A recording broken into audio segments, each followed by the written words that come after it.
Chapter 1658. It was the 6th year of Taikong. It was a chilly spring. Spring had arrived in the south of Yonghua, but the northern border was still snowing. The snow was up to his ankles. Nieyang thought that after death, his soul would return to the netherworld. He would walk on the bridge of helplessness, drink Ming Po's soup, forget the past, and be reborn. In the end, he was still too young.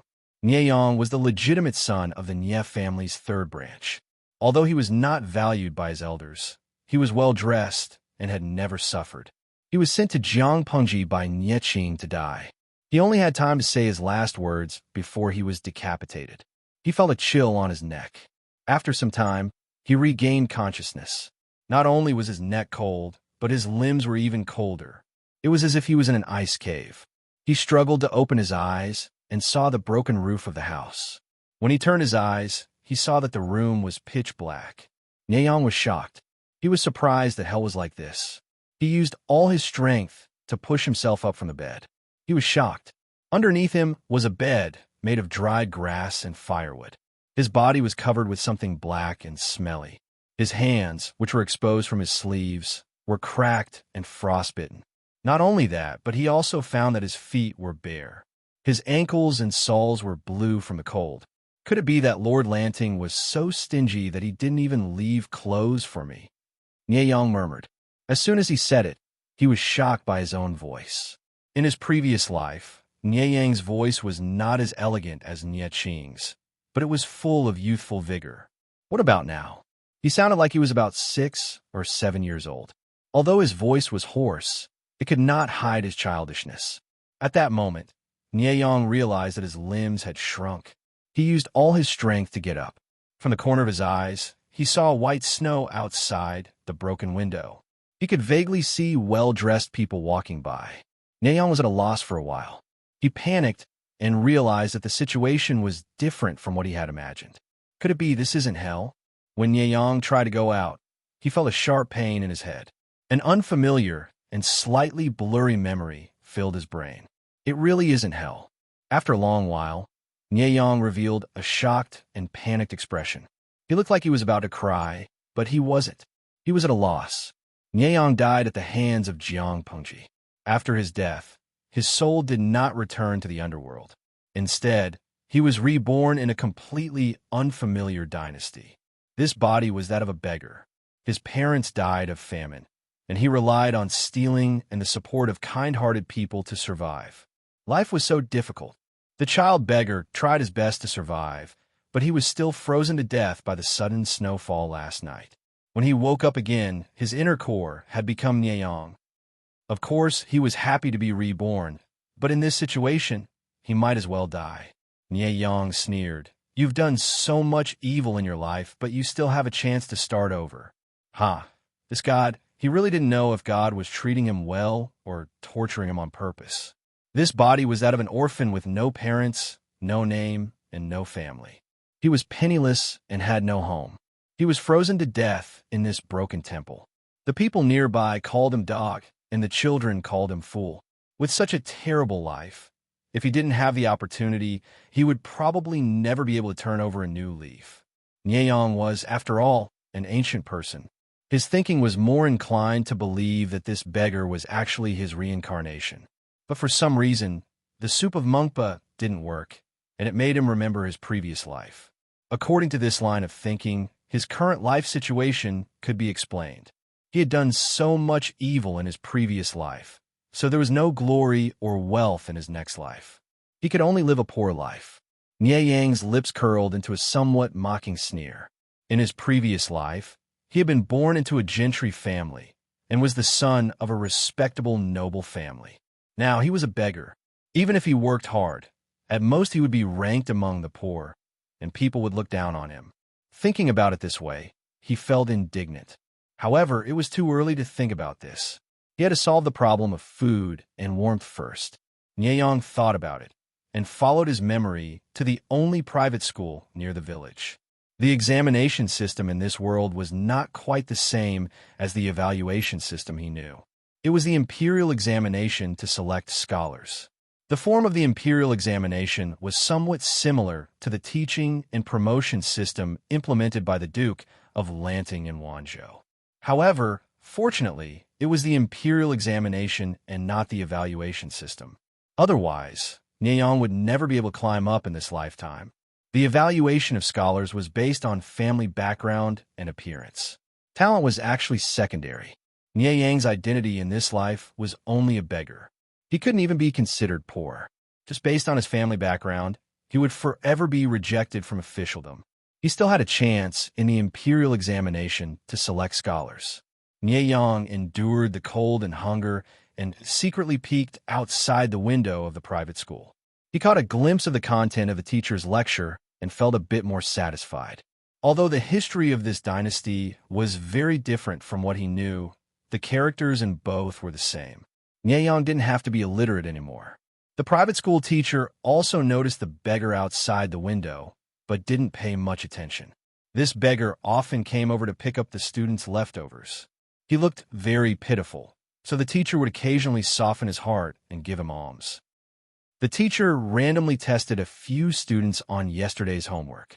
Every student stuttered, which made him very disappointed. At this time, he heard a murmur outside the window. He listened carefully and didn't miss a single word. He looked again and saw that it was the beggar. "Do you know how to recite?" the teacher asked. Nieyang was secretly happy, but he said, "I remember everything just now." The teacher was slightly surprised and asked with interest, "Then what else can you recite?" Nieyang opened his mouth and recited the few analects of Confucius that the teacher said today.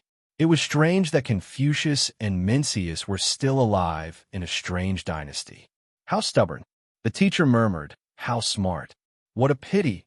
If he had money to go to school and receive education, he might even be able to pass the imperial examination. Unfortunately, he was a beggar who didn't know his next meal. No matter how talented he was, it would only be a waste." Nieyang showed his doubts and asked the teacher about his confusion about one of the analects of Confucius. The teacher smiled indifferently. "What confusion can you have?" It was good enough that he could recite it word for word. How could he have his own opinion? If it was the previous beggar, he probably couldn't. But Nieyang was different. In terms of talent and learning, 10 teachers together might not be a match for Nieyang. Why? Nieyang was born in a noble family in his previous life. The educational resources in front of Nieyang were the best at that time. He received an elite education and never lacked writing brushes, ink, and paper. The teachers were all famous scholars, and he could read the rare books of the poor. Not to mention that Nieyang was talented. Even if he was stupid, with so many educational resources, he would be much better than the ordinary poor. The teacher in front of him had studied hard for more than 10 years and failed several provincial examinations.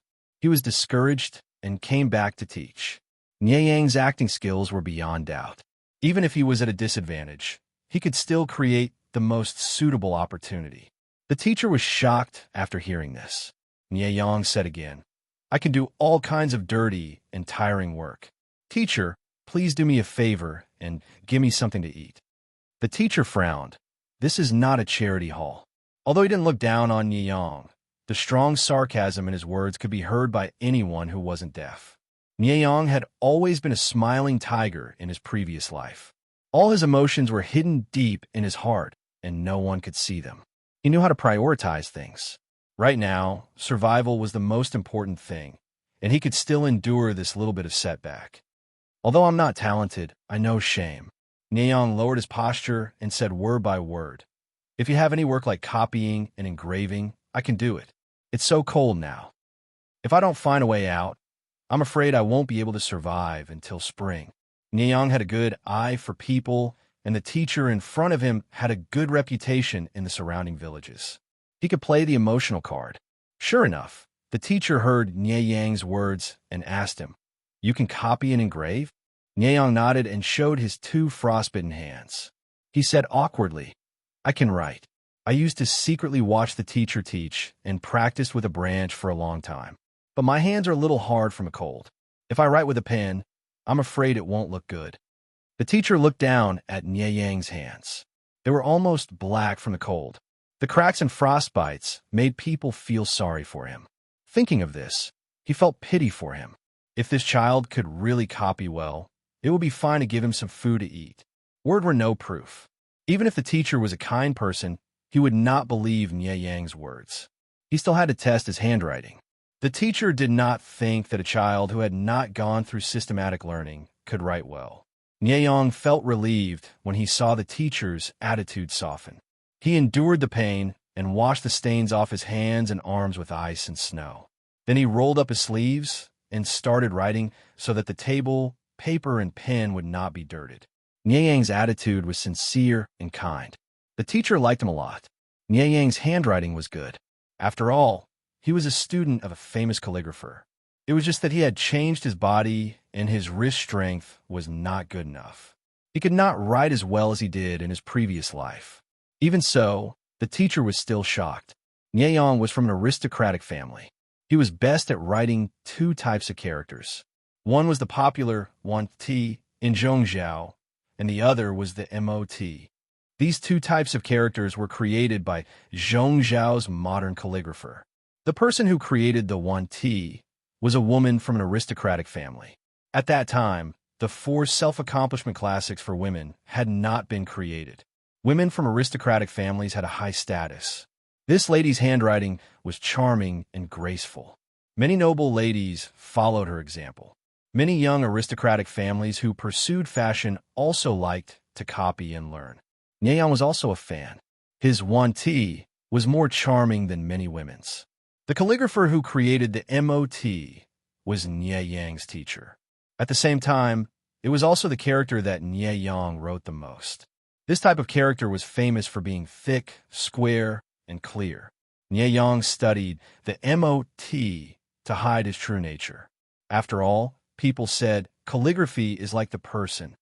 One could see a person's nature through his calligraphy. Reality proved that this was nonsense. Nie Yang had learned 70% of his teacher's Mot. Outsiders thought that he was a gentleman, who knew that he was a scheming villain. At this time, the calligraphy was naturally Nie Yang's best Mot. Did you really practice it yourself? The headmaster looked at Nie Yang with a complicated expression. He did not know that this beggar had such a talent. He had almost been buried. Nie Yang nodded and twisted his fingers pitifully. He said pitifully, "I beg the headmaster of the academy to do me a favor and let me have a meal." The headmaster sighed. "Forget it. I'll leave the copying and engraving to you. 2 meals a day. Is that okay?" Nie Yang smiled. "Thank you, headmaster. If I have a chance in the future, I will not forget your kindness." A chance in the future? The headmaster smiled and waved his hand. "It's not that simple. Take care of yourself first." Why did Nie Yang set the private school as his goal? Because he needed a way out. He was not willing to be an ordinary person. If he did not work hard to find a way out, would he freeze to death or starve to death in the ruined temple? The private school had some books. Nie Yang helped here. He could read the books and understand the details of this era. He could also solve the problem of food and clothing. He looked at the rice paper on the table and sighed in his heart. Although there was paper in his previous life, it was very precious and produced in small quantities. Many small gentry families could only use thick bamboo slips to carve words. At this moment, even a scholar from a poor family who taught in a private school could use such uniform and fine paper. It could be seen that the overall standard of this era was much better than in his previous life. His hands and feet were itchy and painful from frostbite, but Nie Yang did not seem to feel it. He began to copy as usual. At first, he was not used to it. After a whole afternoon, he was much faster. After a while, the headmaster brought him a set of clothes that had been washed white. There were 2 wooden boxes on the clothes. "You can wear this set of clothes. There's also some ointment for frostbite." The headmaster asked him, "Do you have a place to stay? I'm living in a ruined temple 3 miles away. That ruined temple is drafty. What's the difference between living there and living in the open?"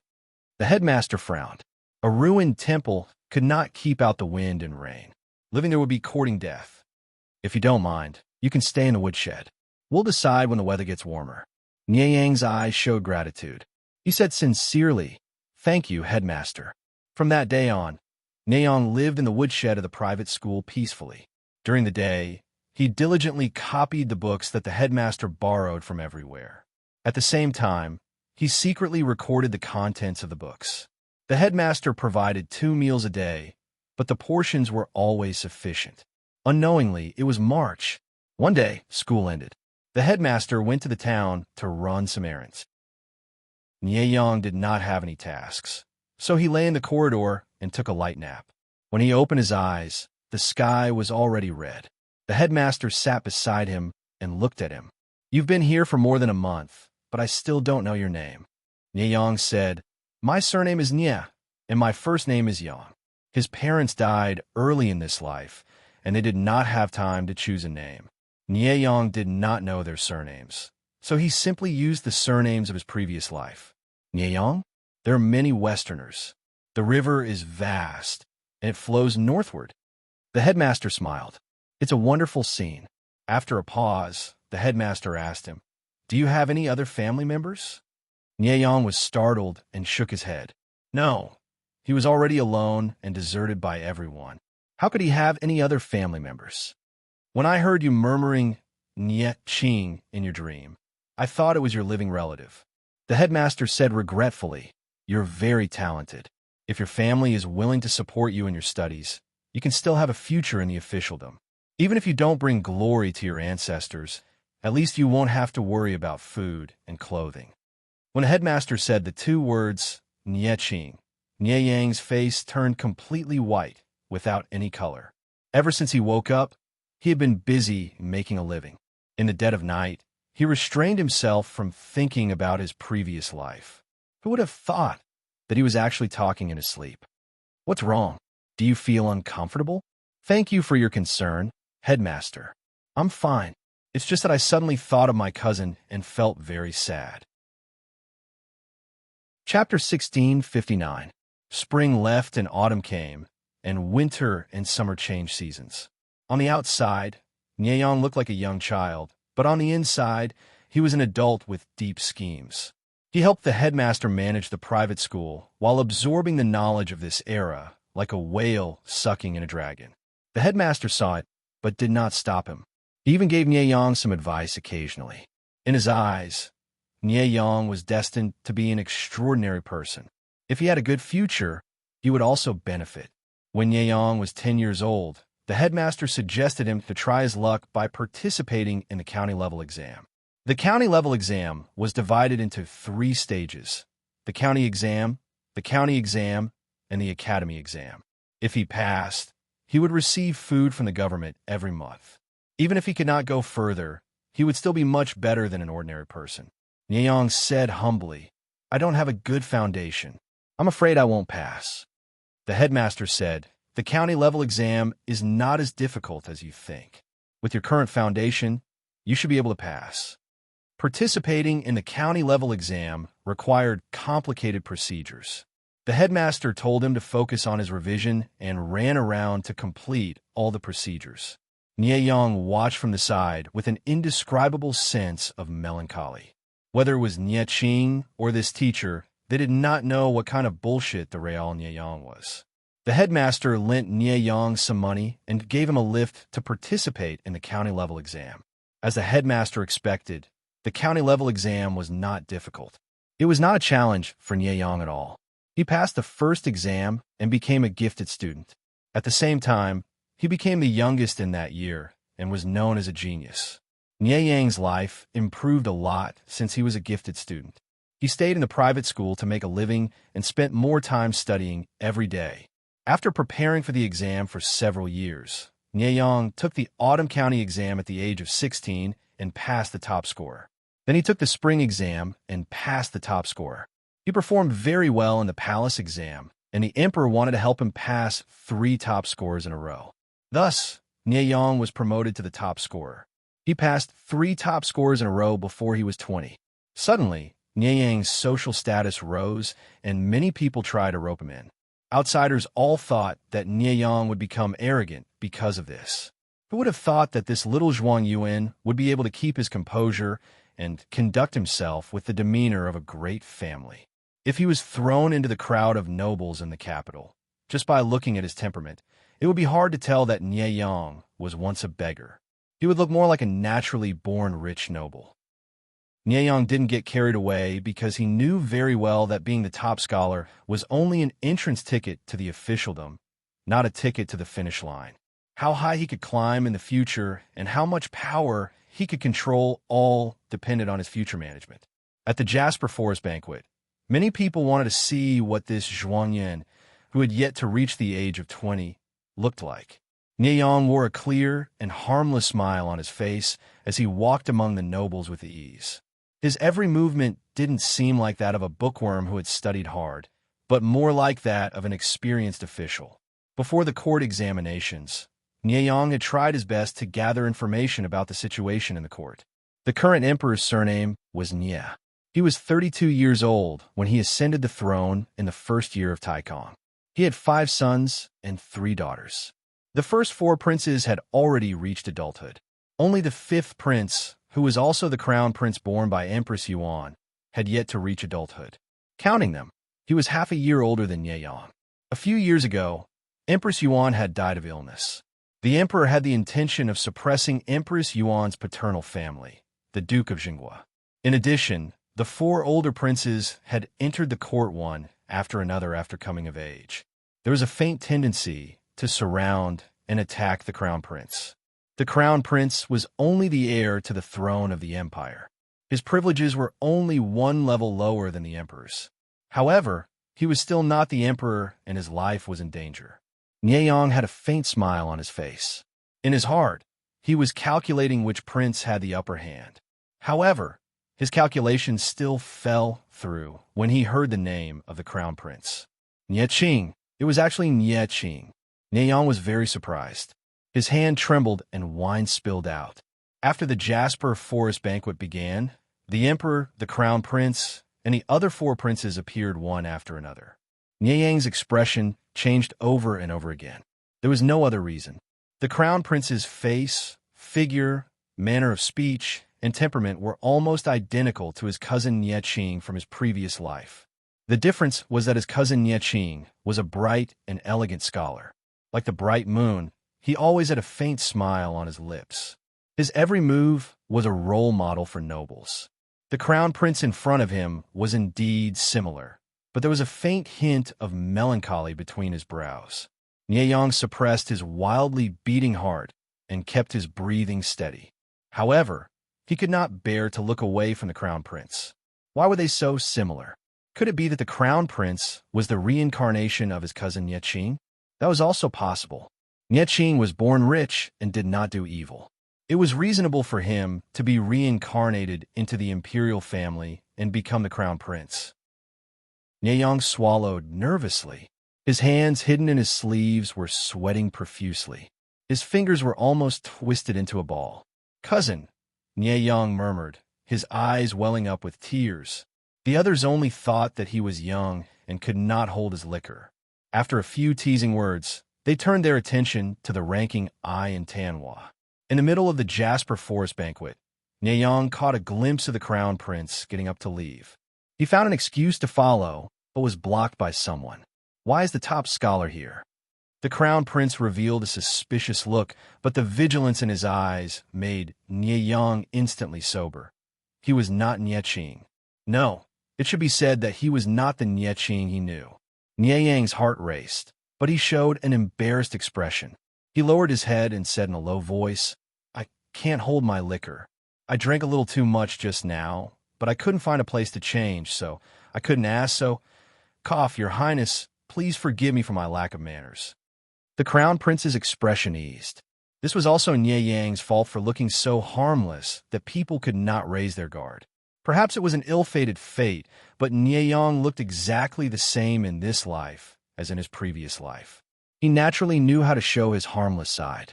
The crown prince's expression eased after hearing this, and he called for a palace made to lead the way for Nieyang. As Nieyang watched him leave, an indescribable feeling welled up in his heart. He owed so much in his previous life. Could he pay it all back in this life? After the Jasper Forest banquet, Nieyang was appointed to the Hamlin Academy as a secondary class 6th rank. He was in charge of the nation's history, compiling records and recording the emperor's words and deeds. Simply put, He was a secretary. This position was considered a high starting point for Nyeyang, who had a poor background. If he did not work hard, he would probably squat in this position for the rest of his life.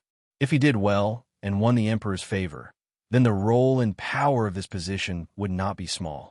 In fact, there were records of top scholars in the past who were secondary class 6th rank for their entire lives. The imperial examinations were just a ticket. After entering this officialdom, how high one could climb in the end depended on one's own ability. Nyeyang smiled and narrowed his eyes, not worried about his future at all. Even though Nye Qing said his temperament was not good, he had to admit that only people with this kind of temperament could do well in the officialdom. In comparison, he was more concerned about the crown prince. Nye Qing, Nyeyang murmured, a trace of determination flashing in his eyes. Regardless of whether this crown prince was the reincarnation of his cousin, he had to help him ascend to the throne. This way, perhaps they would not owe each other anything. Nyeyang's temperament was born for officialdom. In other words, he was born for this bowl of rice. In just half a year, he had seen through the emperor's thoughts and became a trusted official of the emperor. His future was limitless. The nobles in the court tried to rope in this new noble, and the 4 adult princes also tried to extend an olive branch to him. Nyeyang did not refuse, nor did he give a definite answer. He obediently did his job. Because he had become a Hamlin Academy scholar, Nyeyang and the crown prince had more opportunities to meet. Because they were close in age, they had more topics to talk about than others, and they could occasionally talk. After some contact, Nyeyang had a deeper understanding of the crown prince's position. In short, it was not optimistic. Empress Yuan was dead, his mother's family was continuously suppressed, the 4 older royal brothers were pressuring him step by step, and the emperor's attitude towards the crown prince was becoming more and more ambiguous. In such a situation where he was besieged on all sides, not to mention this crown prince, anyone else would be forced to become irritable. Nyeyang waited for the crown prince to recruit him, but after waiting for half a year, the crown prince did not even let out a fart. He really could not wait any longer. So Nyeyang took the initiative to attack, hinting that there was a problem with Nye Qing's camp. The crown prince was dazed for a moment, then smiled warmly. I heard that Zong, he had refused 4 royal brothers in succession. This solitude was curious, and guessed that Zong, he had other plans, such as wholeheartedly loyal to imperial father. I did not expect that Zong, you would like this solitude. This solitude's current situation will disappoint you. The crown prince was the heir to the throne and was outstanding in all aspects. In Nyeyang's view, he was no different from his own cousin. If not for the surrounding scene reminding him, he would have thought that the 2 of them had returned to their previous life. Nyeyang's heart moved slightly. He had not thought that the crown prince would be so clear about his situation. Since it was so, why didn't he think of a way to save himself? In Nyeyang's view, the crown prince's recent attitude was somewhat passive. Your Highness's words are incorrect. You are the crown prince, the legitimate son of Empress Yuan, the heir to the throne, the rightful successor. Nyeyang said word by word. As long as your Highness is patient and wholeheartedly serves the emperor, father, the court, and the people, how can the 4 princes surpass you? This was not passive resistance. This was called not changing, not fighting was fighting. Nye Qing's heart surged with waves of warmth. His eyes filled with rare sincerity. Grand Tutor, Grandfather, and the others also said similar things, but at that time, this solitude felt distraught and did not listen. When Zong, he said these words, this solitude had a different experience. When the crown prince met his gaze, he felt an indescribable sense of familiarity. He had not been in frequent contact with this Hamlin Academy cultivator, but he unconsciously trusted the other, as if they were old friends from a previous life. If your Highness pays attention to the fight for the throne, you will be at a disadvantage. Nyeyang said, you are the heir to the throne. This is what you were born with. Why do you need to fight endlessly with the princes? There is no harm in looking at the world, the people's livelihood. This is the breadth of mind of an emperor. This subject thinks. His Majesty may be using this to train you. The foreign forces are powerful. They can help your Highness now, but in the future they will be a hindrance. The crown prince's brows furrowed, showing some anger. Nieyong, do you know what you're saying? Sowing discord between him and his mother's family? Nieyong said, I know very well. The crown prince said, then you still dare to say it? Nieyong said, there are some things that I know should not be said, but I still have to say them. This subject serves the emperor wholeheartedly. You are the legitimate heir. Naturally, I have to plan for you. The crown prince choked, but he could not deny that Nieyong's words swept away the anxiety of recent years, calming his heart. I don't know why. The crown prince looked deeply at Nieyong. This solitude has a feeling that you seem to be looking at someone. Nieyong's smile became more difficult, and he said awkwardly, this subject will say something offensive. This subject has a cousin. He is also called Qing. Last year at the Jasper Forest banquet, this subject heard your highness's name and couldn't help it. Thus, this subject feels especially close to your highness. Please forgive me, your highness. The crown prince did not expect this reason, and raised a hand to help Nieyong, who was bowing in apology, up. It's not a big deal, the crown prince said. Where's your cousin now? Nieyong said, this subject made a mistake, and my cousin unfortunately died young. Before he died, he said to this subject, our friendship is severed, and we will not meet again on the road to the Yellow Springs. The crown prince was not angry at being offended, but rather curious what Nieyong had done to make his cousin say such harsh words. No, it is not my cousin's fault. Although this subject has a clear conscience, to my cousin, this is indeed an unforgivable crime. Zong is like a woman, crying just like that. Probably because the matter had been explained, the crown prince's attitude towards Nieyong became much gentler. Nieyong was shocked to find that he had unknowingly shed tears, and he immediately felt somewhat embarrassed. Actually, I will not hide it from Zong Yi. When this solitude first saw Zong Yi, there was a faint sense of familiarity. When Nieyong heard this, his eyes widened in shock. Regardless of whether this crown prince was speaking the truth or not, Nieyong decided to bet all his chips on him. As the emperor grew older, the fight for the throne became more and more serious, and Nieyong took advantage of this demonic wind to soar. His official career was smooth, and the speed of his promotion was as fast as a rocket. At a young age, he sat in the position of Yuanfu, the head of the civil officials. Although his relationship with the crown prince was good, it was limited to a personal relationship. When it came to politics, they still fought. The civil and military officials were confused by this. The crown prince's presence was still very low, and his position seemed to be on the verge of collapse, but the old emperor did not show any intention of removing him. He was not anxious, but the four older princes were. Nieyong smiled coldly as he watched on. He had secretly schemed, causing the first prince, who had military power, to repeatedly make stupid moves, framing. Well, it could not be said to be framing. The first prince did have the intention of forcing the emperor to abdicate, but Nieyong had just materialized his thoughts and put them into practice. When the second prince supervised the imperial examinations, Nieyong had exposed a huge case of cheating in the examination that year and successfully removed him from the imperial examinations. The third prince was the son of the imperial concubine, so he had some influence in the imperial harem and the court. Nieyong had started with the imperial concubine's mother's family.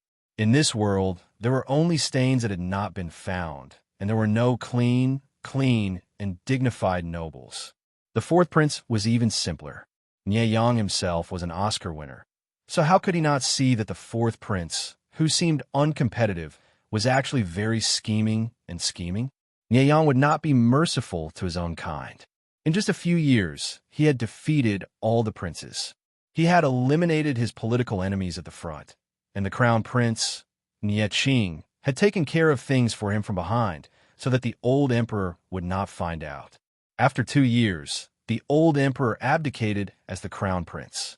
The court was shaken, and Nieyong was stunned. On the eve of his ascension to the throne, the old emperor had looked at him meaningfully, but the crown prince had asked Nieyong if he had any plans for the future. Nieyong thought for a long time. First, I will be a powerful official. Second, I will block my cousin on the road to the Yellow Springs. He said that we would not meet again on the road to the Yellow Springs, but I insist on seeing him. Nyeyang looked into the Crown Prince's eyes and said lightly, "Whether he admits it or not, I have repaid what I owe him." The Crown Prince laughed involuntarily. What if he doesn't admit it? Chapter 1660. Lu Zheng might have known what Shui was thinking. However, what could he do even if he knew? Lu Zheng was a hot-tempered and arrogant man. He would not lower his bottom line just to please Shui, even if Shui was his lord. It wasn't that he didn't know why his relationship with Shui had become so stiff, and it wasn't that he didn't have a way to fix it. The reason why he hadn't taken any action was because he knew very well that the crux of the problem between him and Shui was that they had different ideals. There was no solution to this problem. Unless Shui was fundamentally changed or LV Zheng abandoned himself, he and Shui were destined to walk in opposite directions. For many people, in order to climb up, they could give up anything. Lu Zheng also wanted to stand out, but if the price was his bottom line, he would not agree. Thus, the current situation was more or less because Lu Zheng had no choice but to go with the flow. No matter how much Lu Zheng cursed his lord in his mind, he still had to do what he had to do. Ever since Shui had brought troops to support the front line, the expansion speed of Jiang Pingji's troops had been greatly curbed. After half a month of small-scale confrontations, the troops of both sides were in a stalemate. They were like fire and water, and it looked like an ultimate war was about to break out. Foster father, how could Lord Shui treat you like this? Kong Shintong was like a trapped beast, pacing back and forth in the tent. She stomped her feet twice as if she was venting her anger, her eyes wide open. Have you finished reciting today's copy of the Analects of Confucius? What are you angry about? Lu Zheng had lost a lot of weight these days. There were piles of bamboo slips and official documents on his desk. He rarely had the time to look up at his indignant, adopted daughter. He put down his brush, rubbed his wrist, and sighed. Sit down. Don't walk back and forth in the tent. You're making foster father dizzy. Don't be angry. Your little mouth is so angry that you can hang a wine cup on it. How could Kong Shintong endure this? She had been staying in Lu Zheng's tent for the past few days. Even if she were to leave, she would bring guards with her to protect herself. Come here and help me tidy up these bamboo slips. Sort them out and tidy them up. Lu Zheng waved at Kong Shintong, trying to persuade his adopted daughter not to get angry so easily. There was really no need to be calculative with Shui. Kong Shintong was about to cry from anger. She hadn't come to the front line, so she didn't know that her foster father was in such a bad situation. Shui, that pig trotter, was a complete scumbag. Did he really think that his godfather was a brick, moving wherever he was needed? The enemy's momentum was fierce, but it was only thanks to Yifu's ingenious plan and the arrangement of the troops that they managed to stabilize the situation, breaking the enemy's momentum and stopping their advance.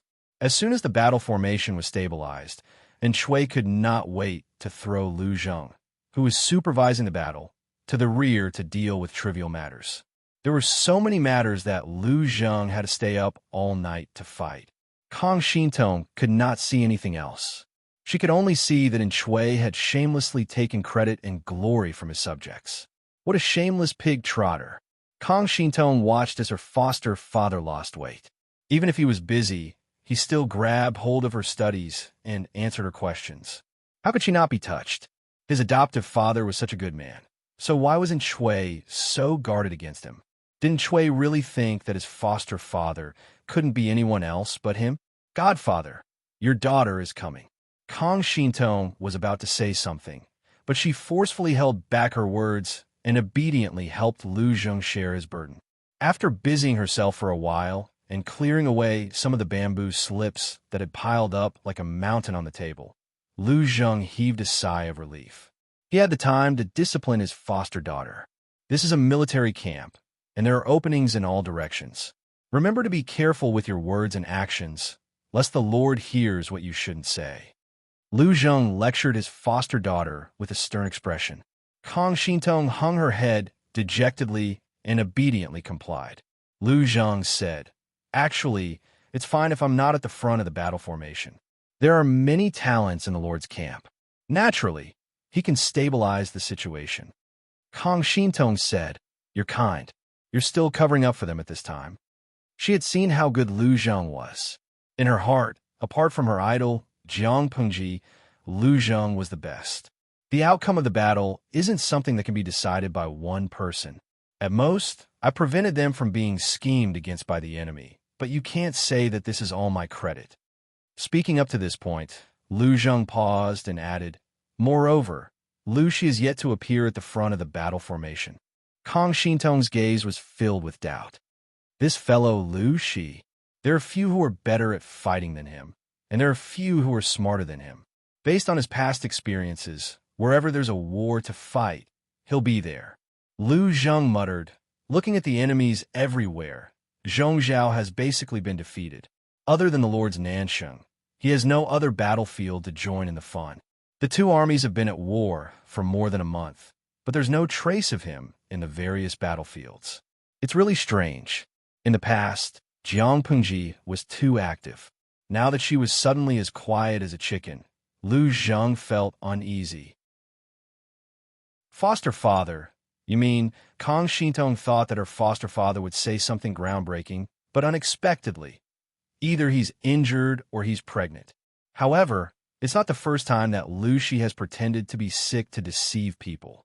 He's so good at fighting, so it's ridiculous that he's injured or sick. On the contrary, the probability of him being pregnant is higher. Otherwise, I really can't think of why he hasn't appeared at the front of the battle formation. Kang Shintong was speechless. A normal lord wouldn't run to the front to fight with the enemy, right? Besides, why is the probability of him being pregnant higher than being injured? Can't he not appear at the front because he wants to be a good lord? Perhaps there's another plot? For example, to divert attention and sneak attack our army after deceiving everyone? Lu Zheng couldn't help but roll his eyes. The terrain here is open and flat. If there's a sneak attack, his tracks will be exposed before he even gets close. He'll become a hedgehog. No matter what, Lu Zheng was from Langyi Academy.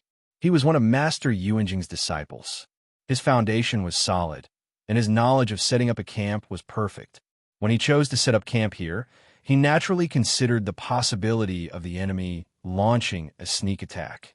Kang Shintong responded with an "oh," and faintly heard Lu Zheng muttering in a low voice. "Something's wrong. How can he be peaceful?" Kang Shintong said, "Foster father, I have something to say, but I don't know if I should say it." "If you don't want to say it, then don't." Lu Zheng imitated Jiang Pengji's words. Seeing Kang Shintong's face turn red and her anxious and flustered appearance, he couldn't help but curse Jiang Pengji for leading him astray. He changed his words and said, "I'm just teasing you. Just say what you want to say. Don't hide it." Kang Shintong took a deep breath. "Foster father, since you're close to the Duke of Lanting, and Lord Chui treats you so poorly, why do you have to do this? Why don't you make use of our friendship as classmates and make contributions? No matter what, the Duke of Lanting will think highly of you."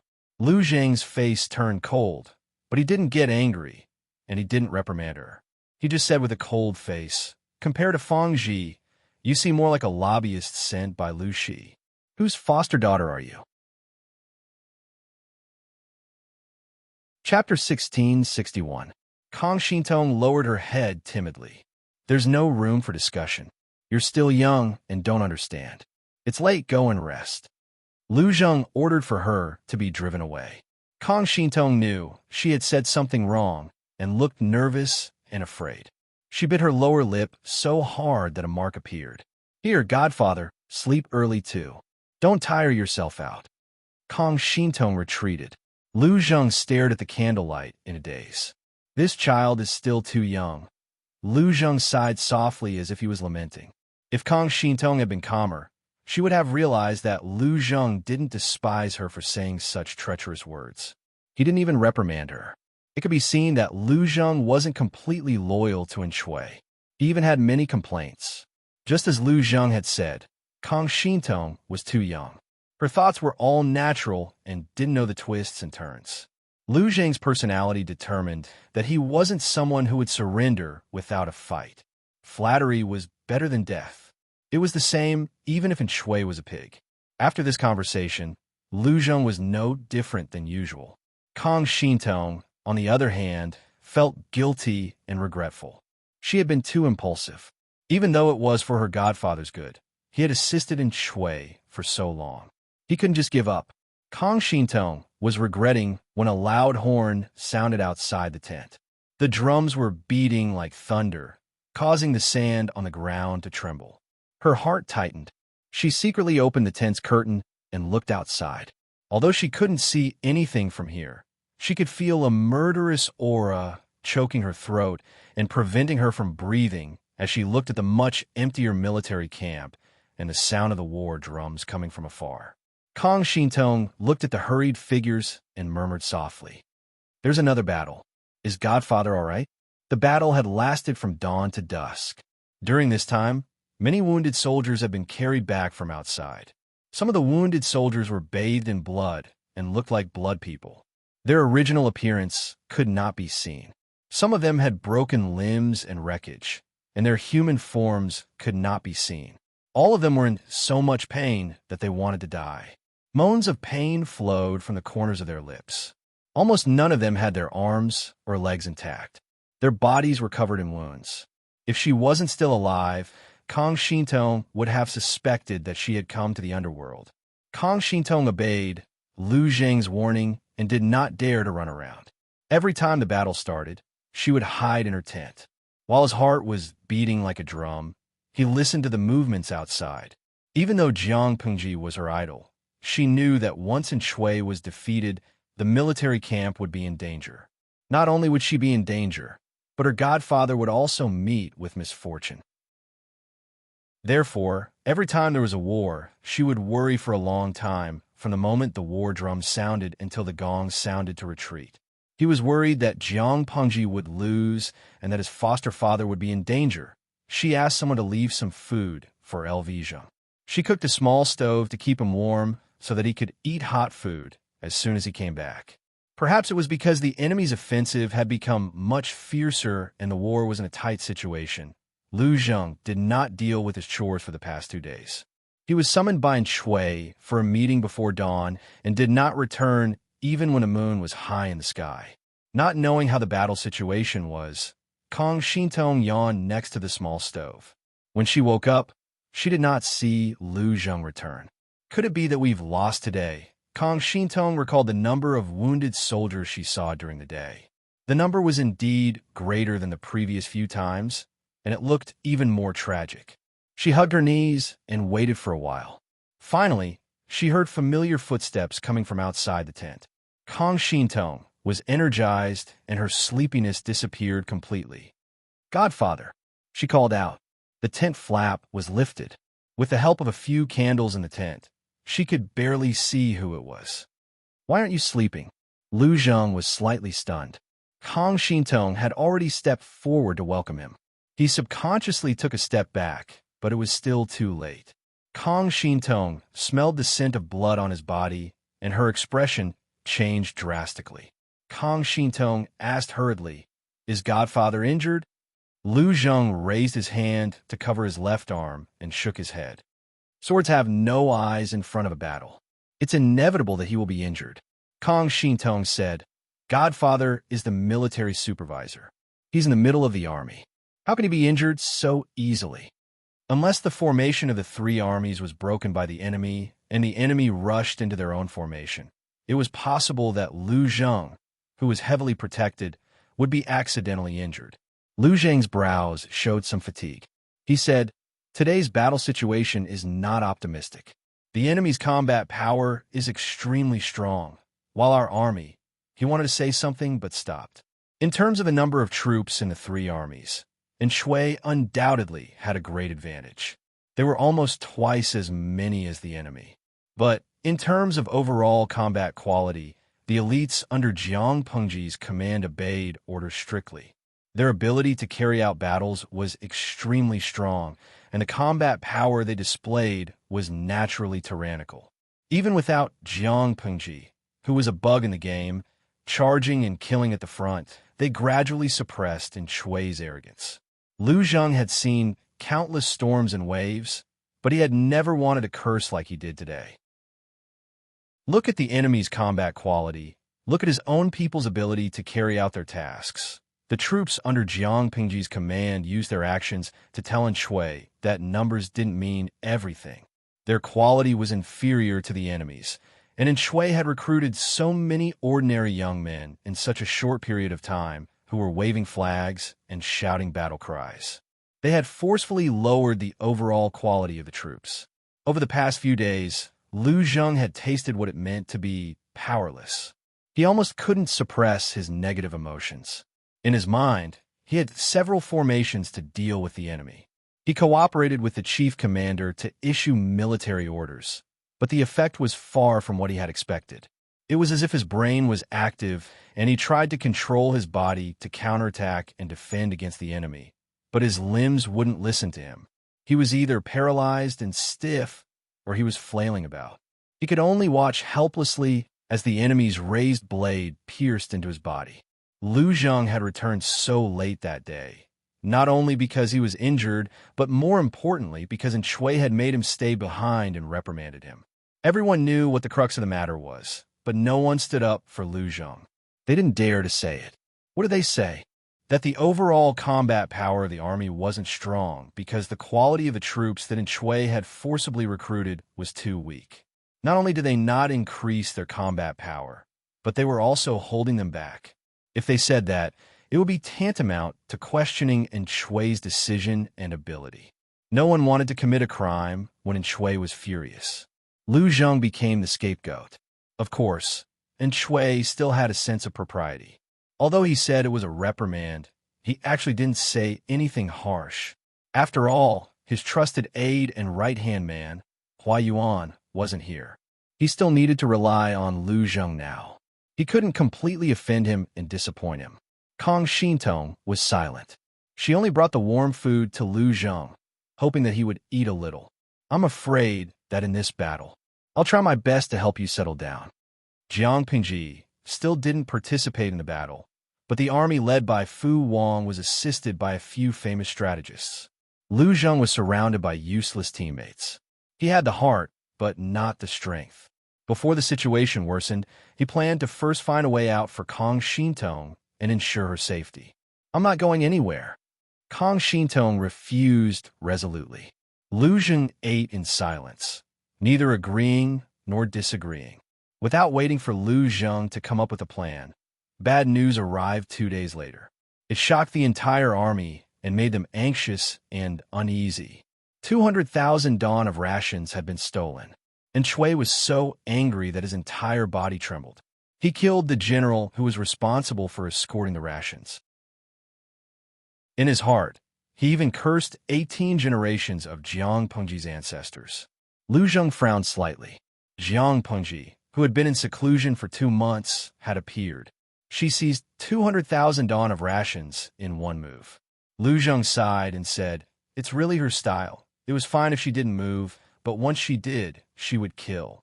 In response, Jiang Pengji expressed her apology. Me. Chapter 1662. Your Highness, please spare me. I'm really wronged.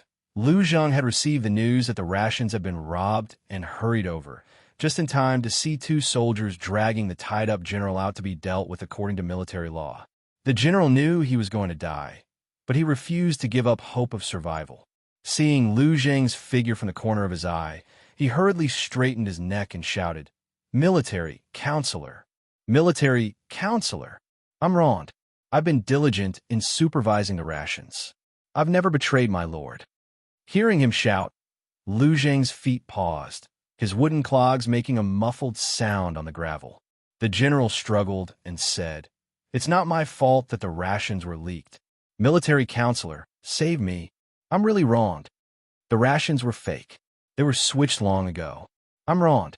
Military counselor, save me." Lu Zheng regained his composure after just one breath. He lifted the curtain of the main tent and bent over to enter. He was late.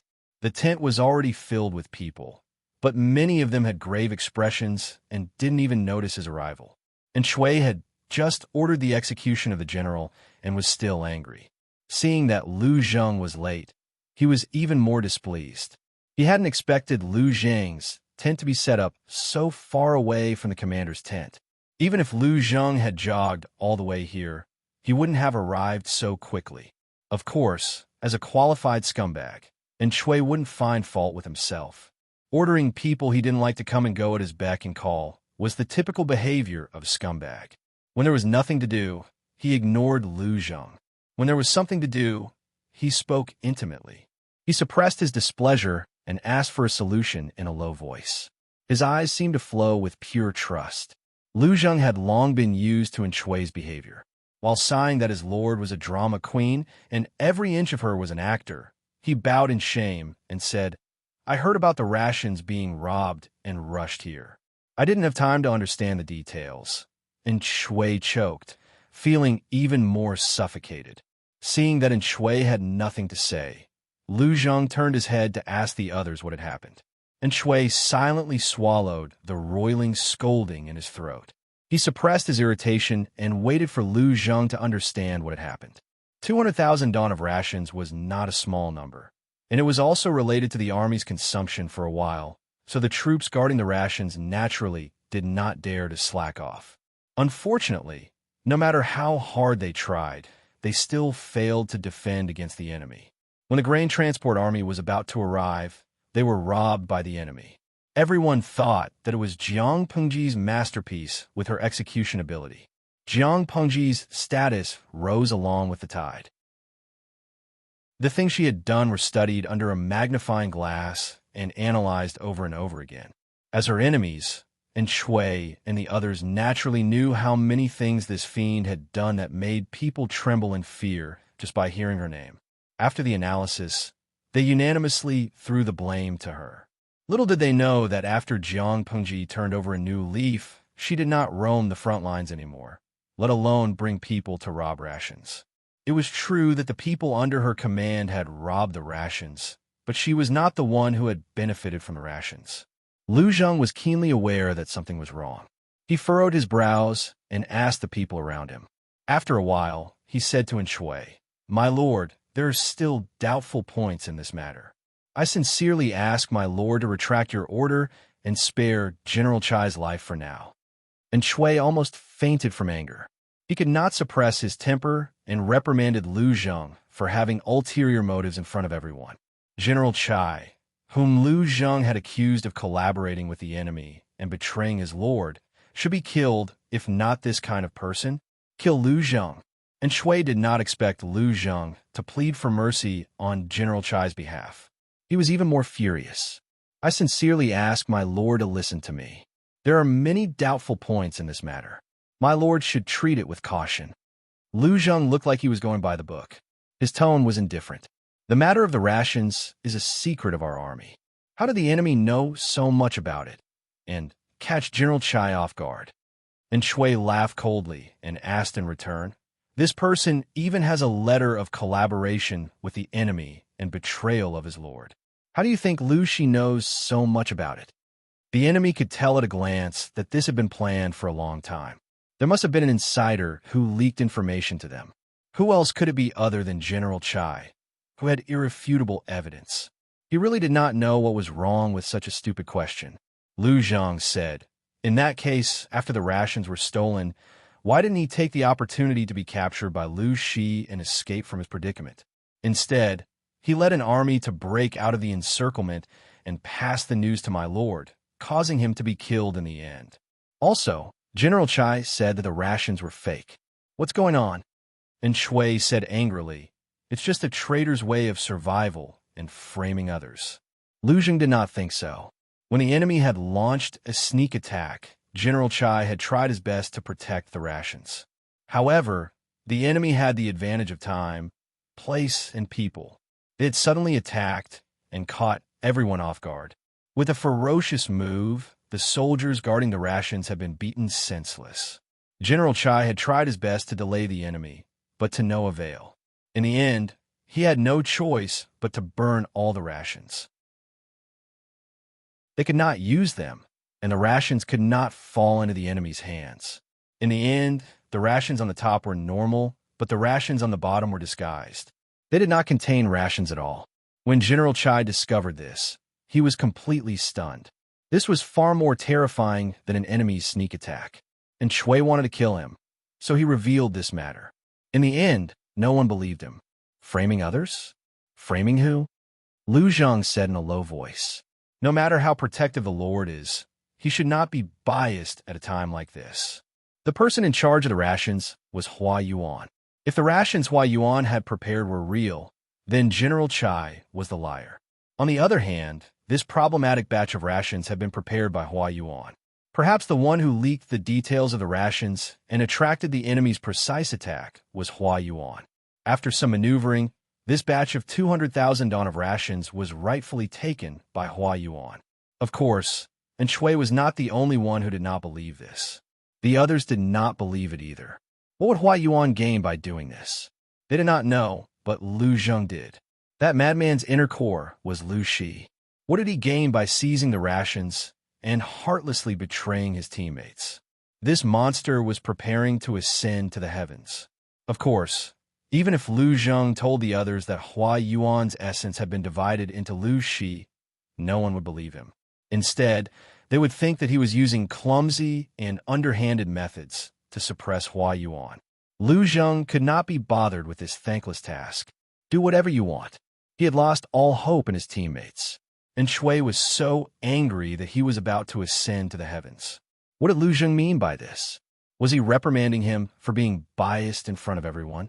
They did not know that Jiang Pengji was also very angry. The anger levels of the two feudal lords had reached a delicate balance. Jiang Pengji looked at the rations that Li Yun had snatched back, and her face darkened. Lu Xiaoyin has eaten a lot of pig's brains over the years. His brain is quite nourished. He even schemed against me. She gritted her teeth so hard that they made a ringing sound. The rations that she had spent so much effort to steal were actually fake. Her efforts had become a joke. After thinking about it, she locked her target on Lu Zheng. After all, this kind of underhanded plotting was indeed like him. No matter how big her brain was, she could not have guessed that in Shui's official, Hua Yuan's essence, had created a Lu Shi and was secretly preparing to cause trouble. The real mastermind, Hua Yuan, stared coldly at the small porcelain bottle in his hand and smiled. What is this? The Xichang Emperor's concubine asked anxiously. Hua Yuan said, poison. The Xichang Emperor's concubine stuck out her belly and trembled. She asked fearfully to whom. Hua Yuan laughed. Guess. The Emperor's concubine was speechless. Chapter 1663. This poison is for Shui. The Xichang Emperor's concubine knew that Hua Yuan was ambitious, but she didn't expect him to be so decisive. He actually wanted to poison Shui. No matter how bad Shui was, his trust in Hua Yuan and importance to him was unquestionable. He even valued Hua Yuan and neglected Lu Zheng. Now, Hua Yuan wanted Hua Yuan dead for some unknown reason. The Xichang Emperor's concubine shuddered at the thought of it. On second thought, Hua Yuan had forced her to do something even more disgusting. It didn't seem out of line for this person to have the ambition to kill her lord. Hua Yuan glanced at the Xichang Emperor's concubine, his thin lips curving into a smile. The golden light shone on his face, forming a faint halo. He looked like a god. Xichang's emperor concubine felt even more complicated when she saw this. Heaven had given Hua Yuan an outstanding appearance, an elegant demeanor, and even extraordinary intelligence. Yet, such a beautiful appearance hid such filth and filth. One could not help but sigh. As the Xichang Emperor's concubine's thoughts ran wild, she heard Hua Yuan's calm reply. Why would the side lady think that I want to poison my lord to death? My lord has treated me well. A drop of water should be repaid with a spring. The Xichang Emperor's concubine choked. Her face contorted. A drop of water should be repaid with a spring? The spring, he mentioned, was secretly transplanting a large patch of green grassland on his lord's head. Not only did he transplant the grassland, but he also manipulated it in secret. He relied on Shui's trust to tamper with the rations. She wasn't wrong. The rations that Li Yun had gone through so much trouble to rob had been intentionally given away by Hua Yuan. Only 10% of the rations were real. The other 90% were fake. Hua Yuan had secretly leaked information to lure the enemy over to rob the rations.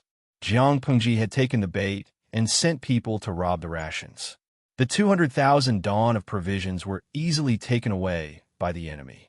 Through this method, Hua Yuan managed to keep this batch of rations for himself in a justifiable manner. The Xichang Emperor's concubine and the prince felt uneasy. Hua Yuan's methods were so vicious and swift. Could they really gain even the slightest bit of advantage from him? The Emperor's concubine did her best to suppress the fear, worry, and fear in her heart, and forced out an extremely stiff smile. Hua Yuan had secretly embezzled a huge amount of rations and didn't even care about the lives and deaths of the frontline soldiers. Even a 3-year-old child wouldn't believe that he didn't have the intention to rebel. How could I not believe Sir's words? I misunderstood you just now. Although Emperor Concubine Xichang said that, no one knew what she was thinking. I'm stupid. I hope you can give me some pointers so that I can understand. You don't know, but the Lord has been looking forward to the child in your womb for a long time. Hua Yuan stretched out his hand and used the back of his finger to caress Xichang's imperial concubine's protruding belly. The imperial concubine was so frightened by his actions that her entire body stiffened. She did not dare to move.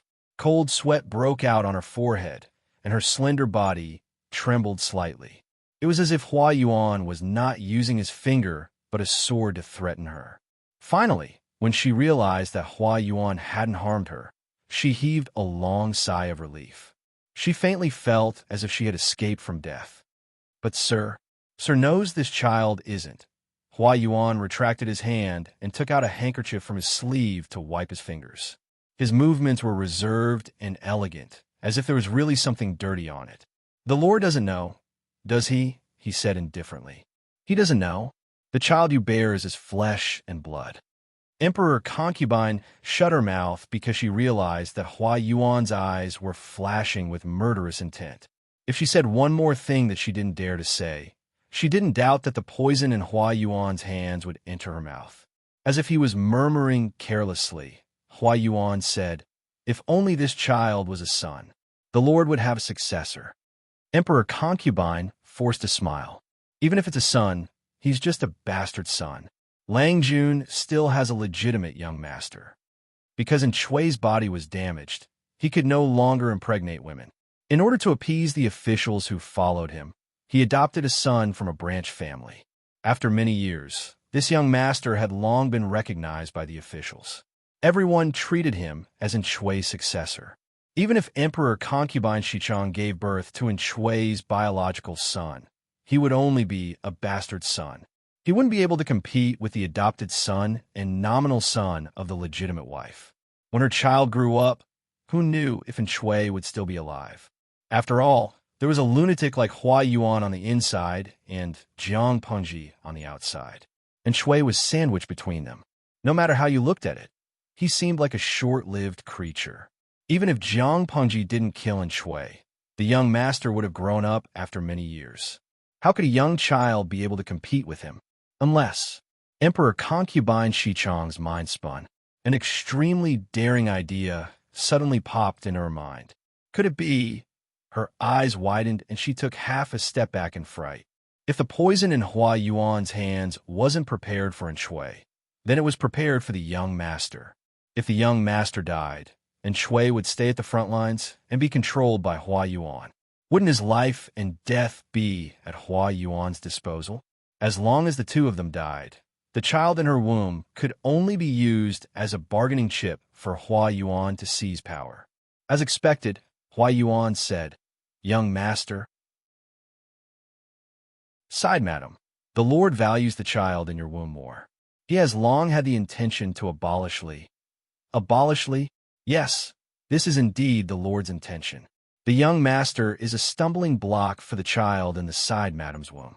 A stumbling block naturally had to be kicked out. Emperor Concubine Xichang felt a chill in her heart. She didn't doubt Shui's ruthlessness.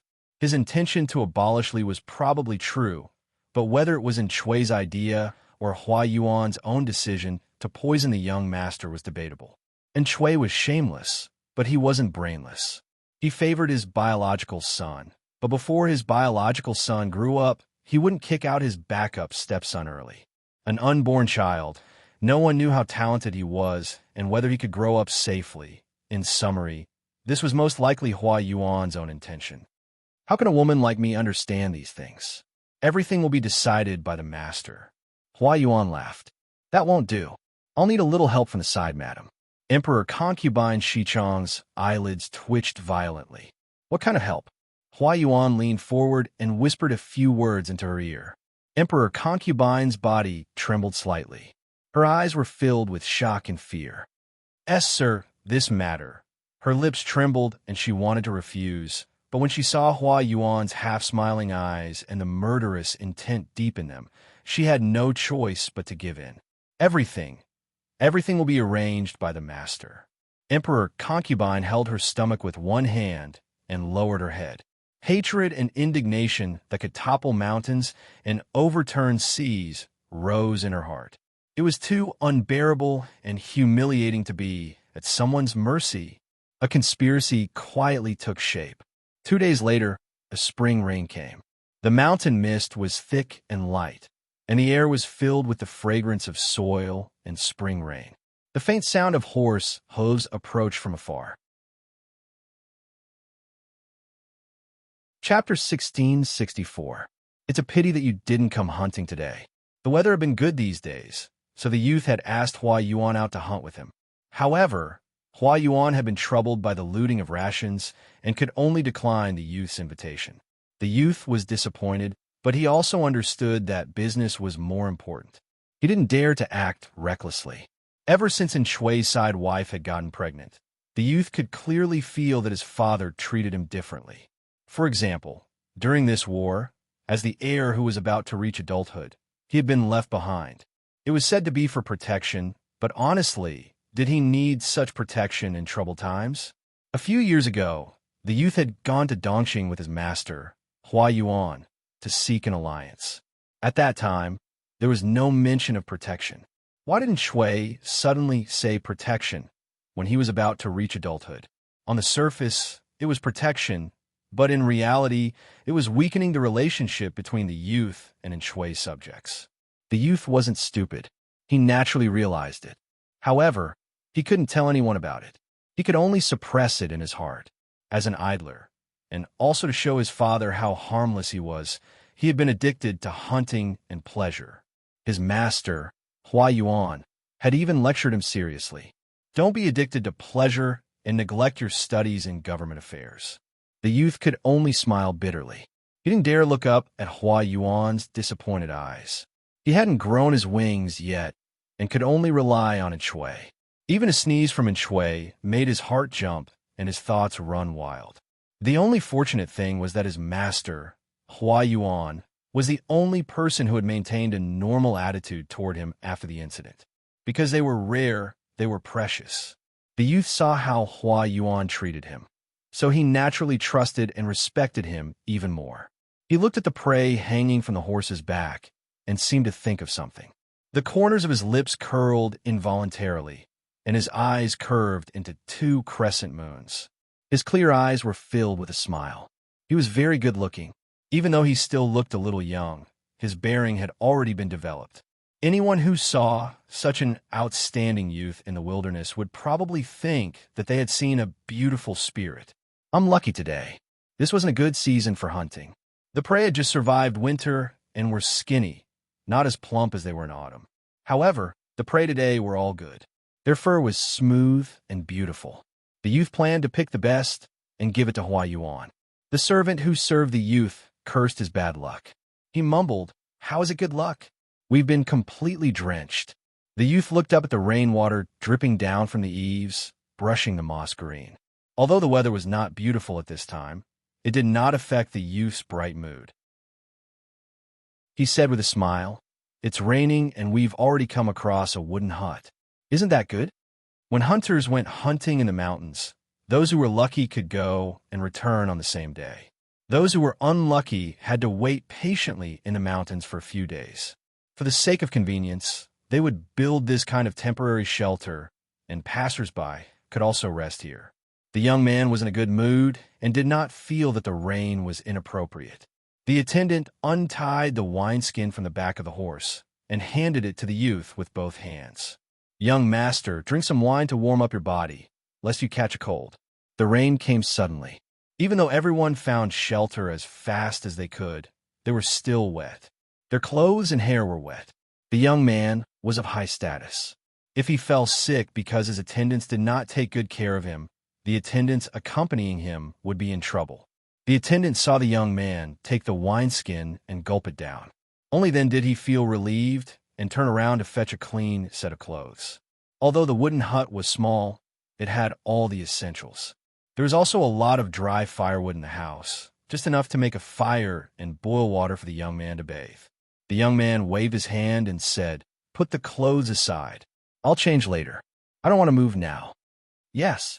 The attendant put the clothes where the young man could reach out his hand and respectfully stepped back to guard nearby. He did not know whether it was because his alcohol tolerance was too poor or because the wine today was especially fragrant, but the young man finished the wineskin in a few mouthfuls. His white, jade-like cheeks were slightly tipsy, and the drunkenness rushed to his head. Not long after, his white, jade-like cheeks were covered with a thin layer of red, and his whole body exuded the unique youthful spirit of a young man. He did not care at first, but soon noticed something strange. A familiar yet strange hot wave spread from inside to outside, making his skin hot and red. He could not help but raise his hand to loosen his clothes to cool down. This feeling, the young man was a little angry. "What's with this wine?" The attendant heard the commotion and rushed over. Hearing the young man's question, he was shocked. "Young master, wasn't this wine given by Master Hua Yuan?" The young man suddenly remembered something, and his expression became slightly unnatural. It turned out that this wine was found by the young man's concubine from somewhere and given to the young man. The young man knew that it was rare wine, so he gave it to Hua Yuan. Hua Yuan had been busy with the military rations recently and had not rested for several days. He was not in the mood to taste the wine, so he asked the young man to pack most of the wine back. In other words, this problematic wine should have been done by the young man's concubine. Thinking of this, the young man's cheeks burned like a burning cloud. He was ashamed, angry, and hateful. The women in the inner residence would really do anything to be favored. Fortunately, the teacher did not drink it.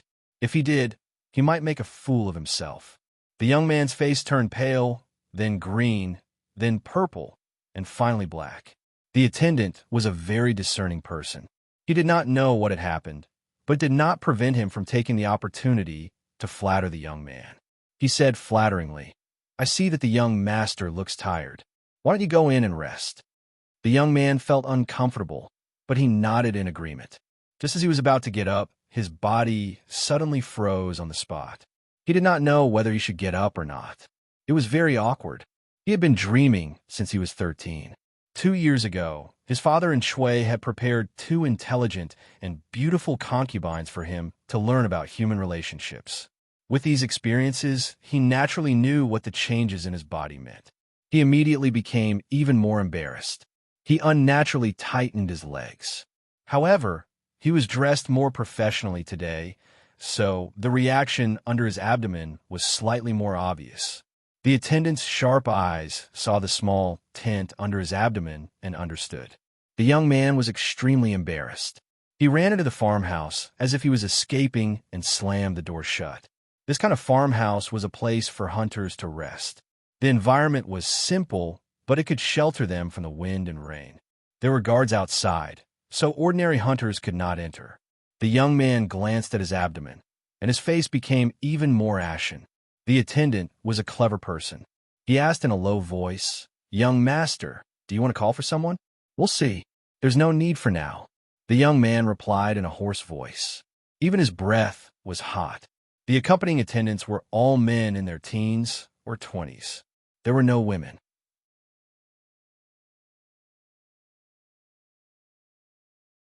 Chapter 1665.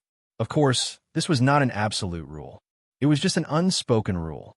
The young man had lived in such an environment since he was a child, so he naturally understood the hints of the servants. He asked someone to prepare cold water for him, intending to soak in it to suppress the rising desire in his body. However, a basin of cold water was not enough. He could not calm down no matter how he tossed and turned. Instead, he was so hot that his whole body was restless. The young man's body was the most sensitive. The tide of passion came violently and violently. The more he endured, the more pain he felt. This was not the way to go on. The young man's whole body was hot, and his consciousness was a little blurred. He seemed to vaguely hear the creaking sound of the wooden door being opened. "Who is it?" the young man shouted in a daze. The person's footsteps were light. As the person approached, a delicate fragrance that almost made him lose his mind surrounded him. The young man opened his eyes to look, but a soft and fragrant hand covered his eyes, making him see darkness. "Lang Jun." Faintly, the person's sweet voice sounded in his ears. His sensitive earlobe was sucked by the other person's hot and wet mouth. The young man could not bear it. He raised his hand and pushed the person away, pressing her to the ground. He looked closer and saw that the other person was wearing a thin veil. Her delicate outline was hidden behind the veil, faintly discernible. Only her eyes were clear and moving. The other person seemed to be frightened by his actions. She opened her mouth slightly and let out a short scream. It was as if someone was using a soft feather to tickle the young man's heart, making him lose his mind. It was drizzling outside, but the passion in the room was intense. Not long after, there was a movement that made people blush. The young man, who was occupied by his instincts, did not notice that the person's lower abdomen was protruding as she began to struggle and call for help. When the drizzle outside stopped, the passion in the room also came to an end. The sunset outside added a bit of a ghost.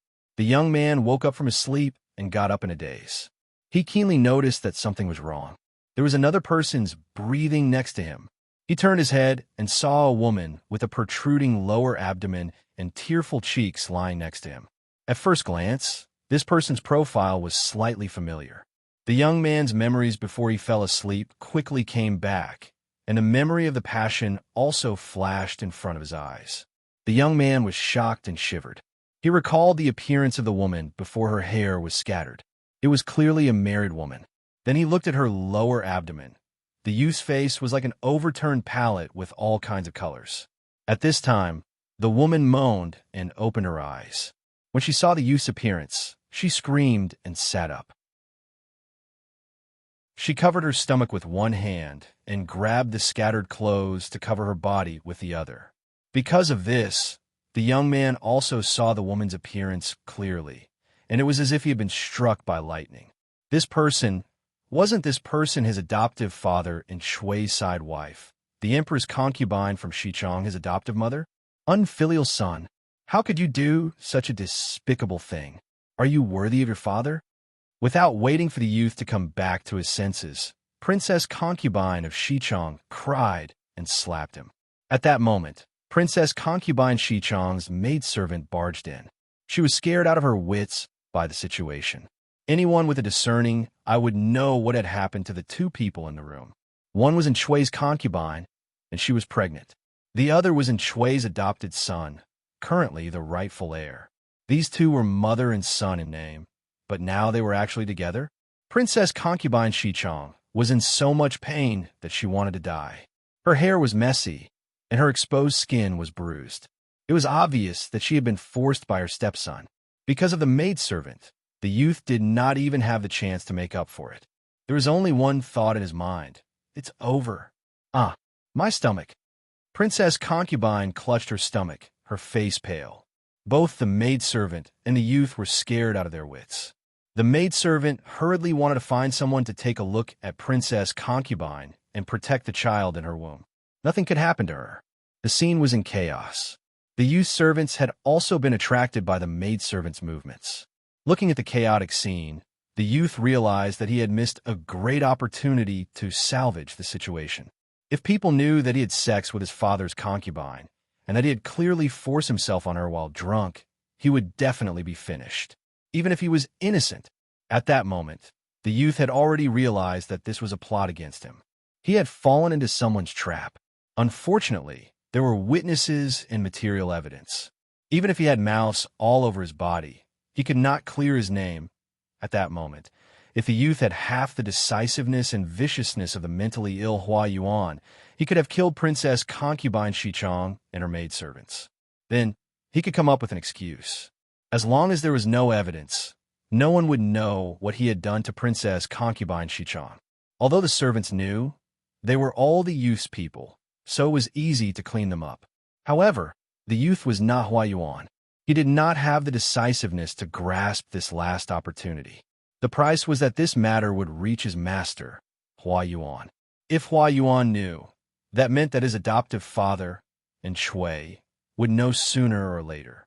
Sir, this student is really innocent. The youth could not defend himself.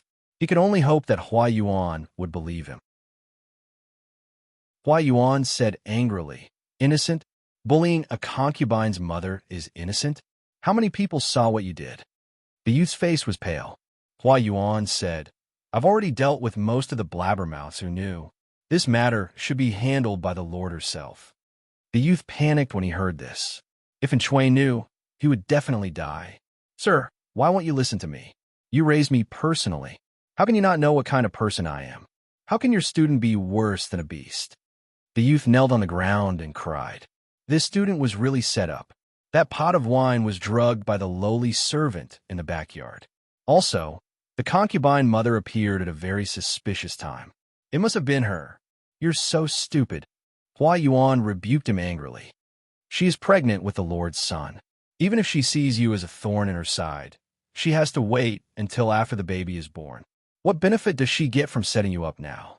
But because of you, the fetus in her womb is showing signs of instability.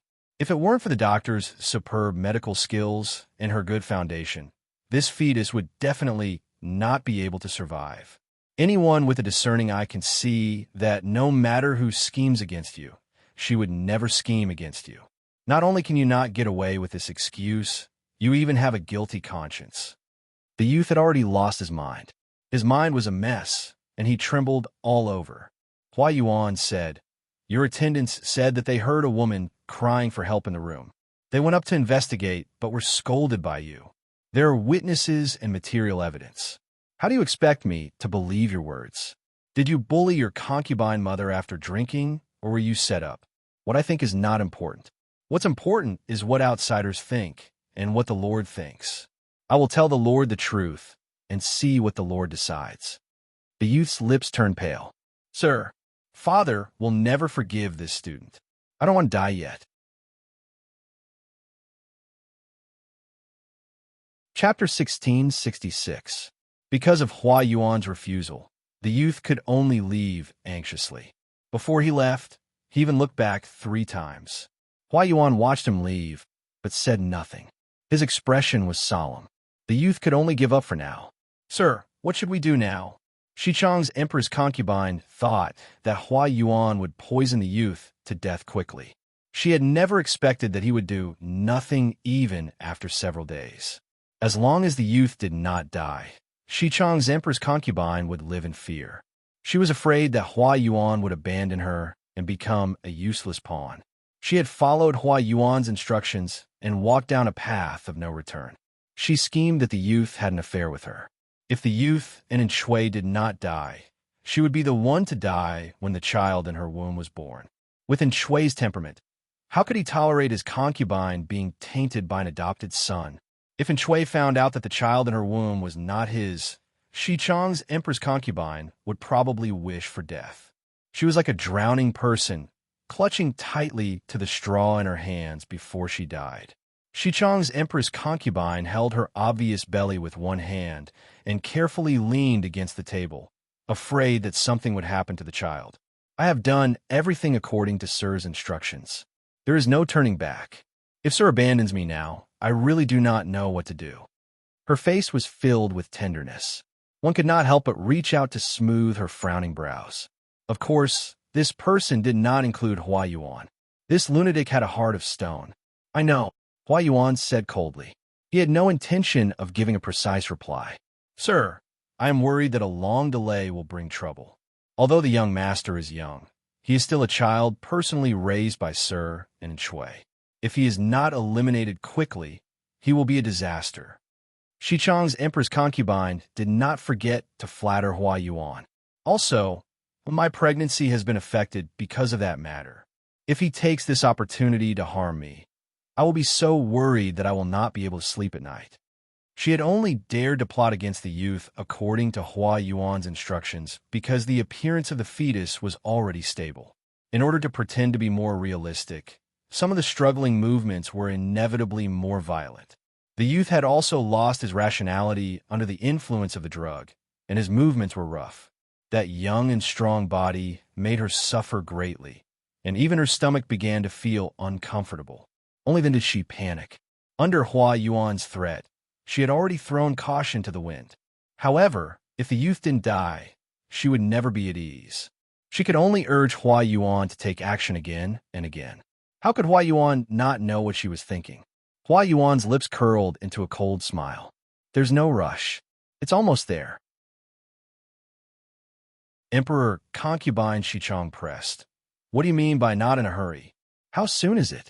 As long as he lives, I will live in fear. If she could, she would love nothing more than for Hua Yuan to pinch the young man's chin and pour poison into him.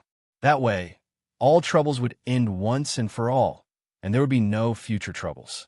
Hua Yuan snorted and did not answer.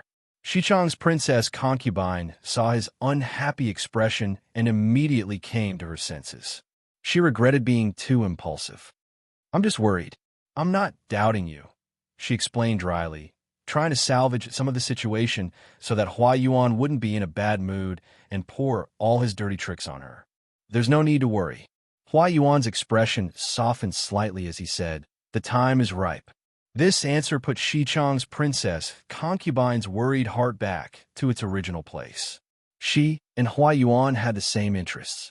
At present, they were two grasshoppers tied to the same rope.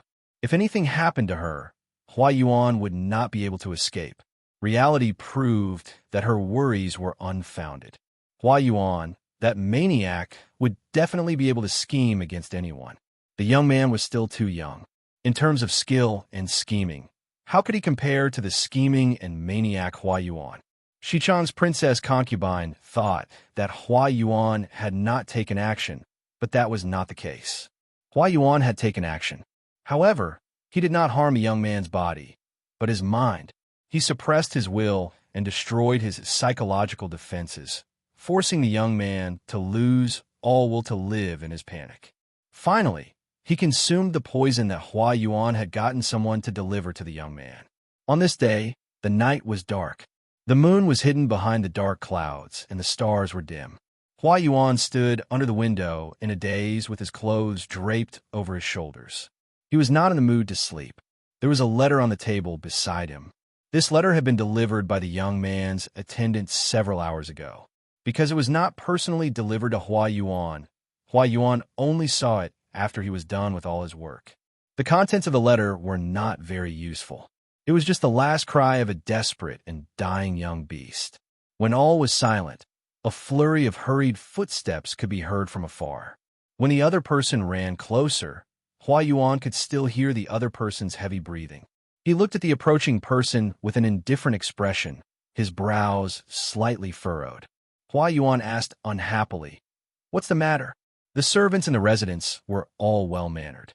They served Hua Yuan carefully and would not run loudly under normal circumstances. However, at this moment, they did not care about the rules. One could imagine how sensational the news brought by the servant was. "Master, master, something bad has happened."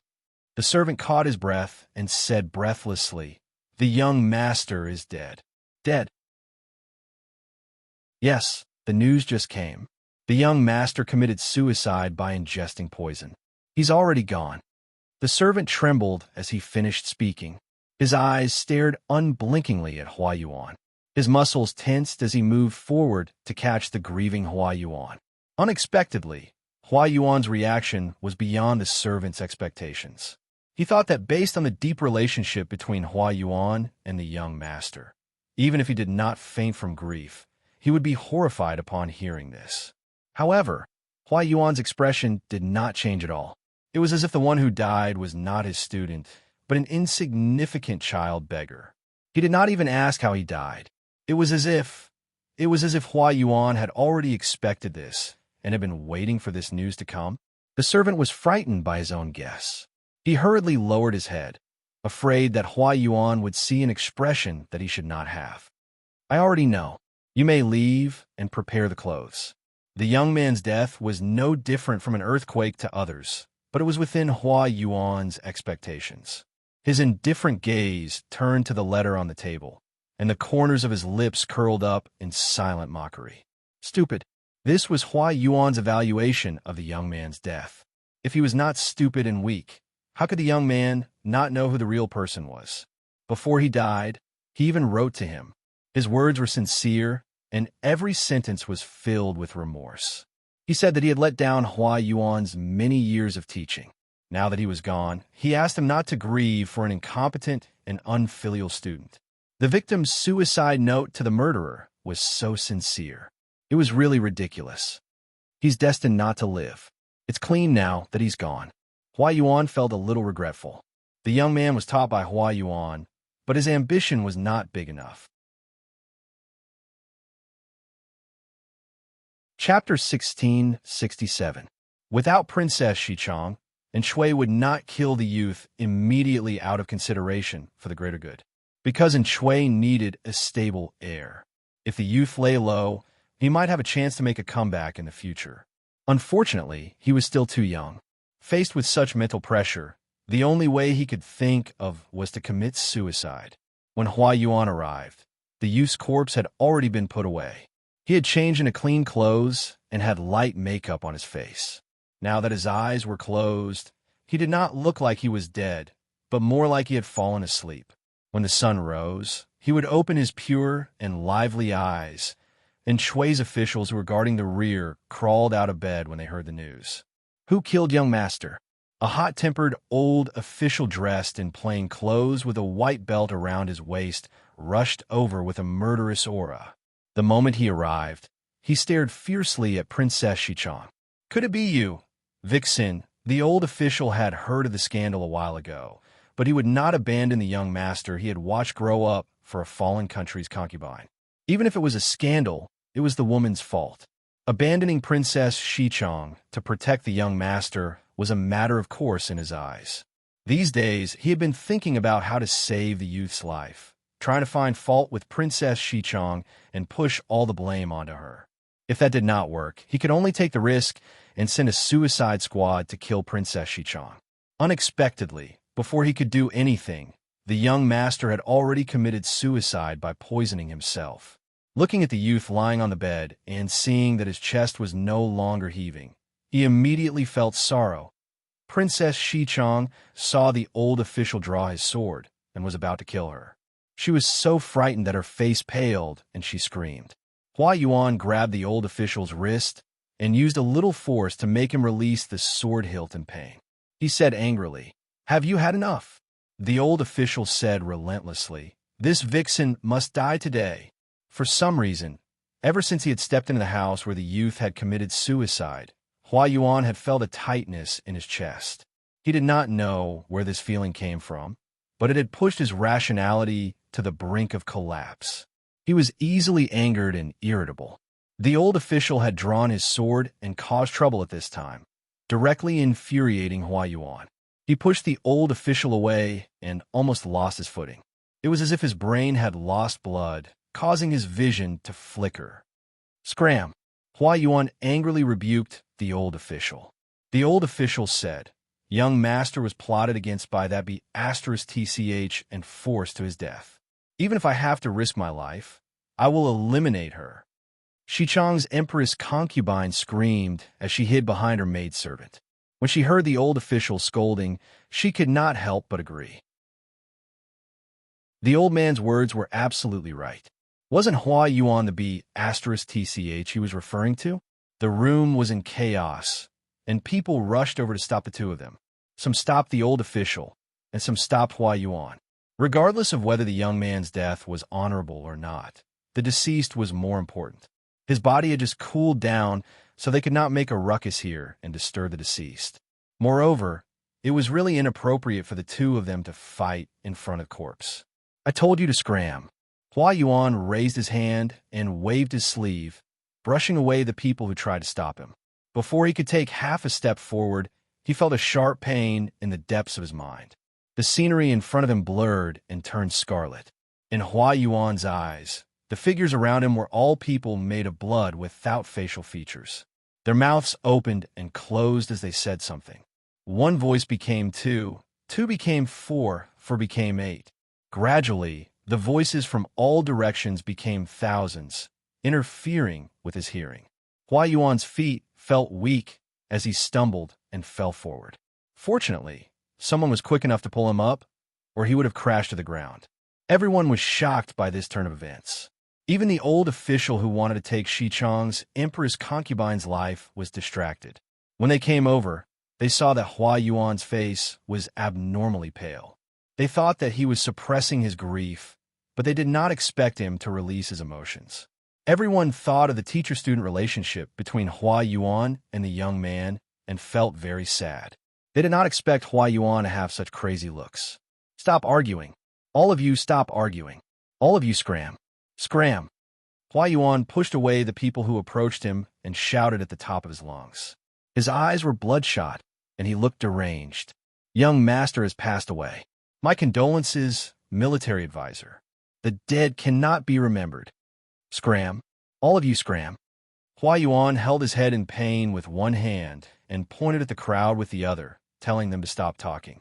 His head was really about to explode. His head hurt like there was a hand stirring his brain and crushing his skull. He was in so much pain that he was on the verge of death. After an unknown amount of time, Hua Yuan finally regained some of his senses. He knelt on the ground. His usual elegant demeanor was completely gone. All that was left was a strange madness and a dejection that came from his soul. Everyone thought that he had lost his composure because he could not take the blow. They did not expect Hua Yuan's next move to almost make their eyes pop out of their sockets. With a swoosh, he unsheathed his sword. Someone was so frightened that he shouted, "Military advisor, you mustn't." It turned out that Hua Yuan had taken advantage of the fact that no one was paying attention to pull out the sword from his opponent's waist and pretended to commit suicide.